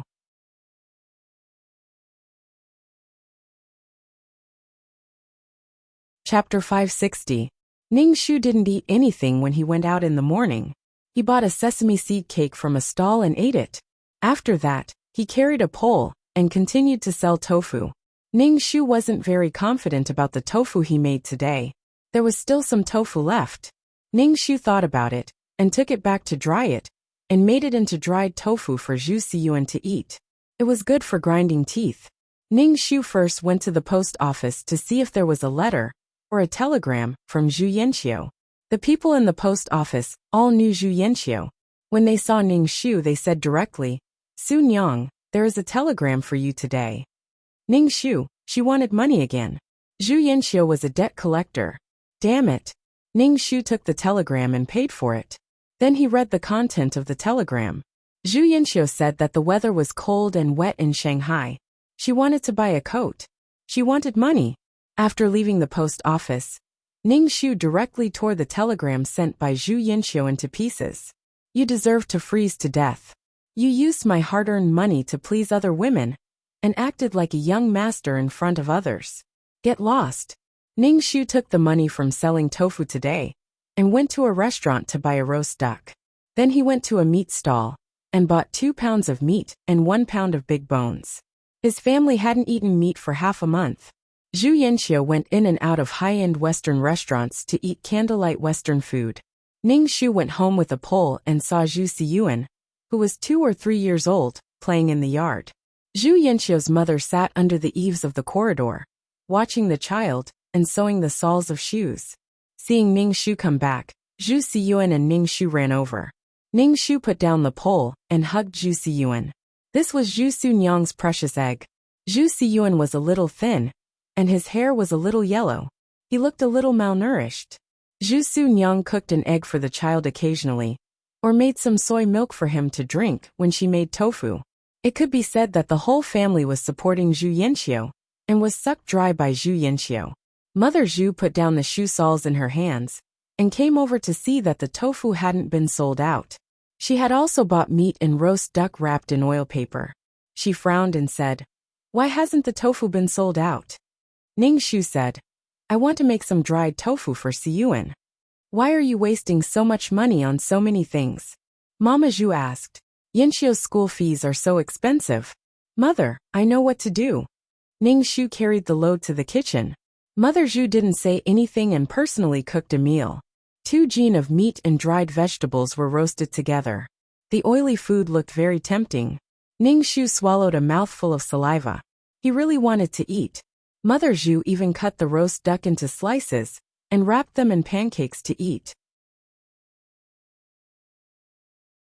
She was, after all, the madam of a wealthy family and knew how to eat. Ningxu fed Zhu Siyuan bone broth and made some red braised pork for the child. Ningxu's mouth was covered in oil, and even Mother Zhu didn't care about her image as she ate. The food was incomparably delicious. The 2 adults and the child finished all the dishes on the table. They hadn't eaten meat for a long time and were very hungry. After the meal, Mother Zhu didn't move from her chair. Ningxu began to clean up the dishes. Mother Zhu asked Ningxu, "Did Yanqiu send a letter?" Ningxu washed the dishes and said indifferently, "No, but I think it will be soon." Mother Zhu said, "The weather is cold. I made 2 pairs of shoes for Yanqiu. You can send them to the post office." Ningxu glanced at the cotton shoes Mother Zhu made. They were quite exquisite, and the thread was well kept. Ningxu felt that even if he sent them, Zhu Yanqiu wouldn't wear them. Ningxu agreed, and looked at the clothes little Siyuan was wearing. They were very shabby. Ningxu thought about buying some cotton and cloth to make clothes for the child. Otherwise he would freeze to death in winter. Ning Shu wouldn't be like Zhu Sunyang, who had to save money for Zhu Yanqiu and raise the child well. Speaking of which, Zhu Sunyang was also quite miserable. She gave birth to the child, raised the child and raised the man. The whole family depended on her. Fuck. Then what was the use of Zhu Yanqiu? Later, Zhu Yanqiu became rich, but Zhu Sunyang didn't benefit at all. Instead she was abandoned. They were like-minded comrades. Mother Zhu kept asking when Zhu Yanqiu would send a letter. In fact, Mother Zhu could go to the post office and ask, but Mother Zhu rarely went out of the yard. Mother Zhu and Zhu Yanqiu were the same. They were afraid of the outside world, and Zhu Yanqiu supported her beliefs with her clothes. Mother Zhu let Zhu Sunyang do all the work when she went out. Ning Shu pressed the tofu under a wooden plank.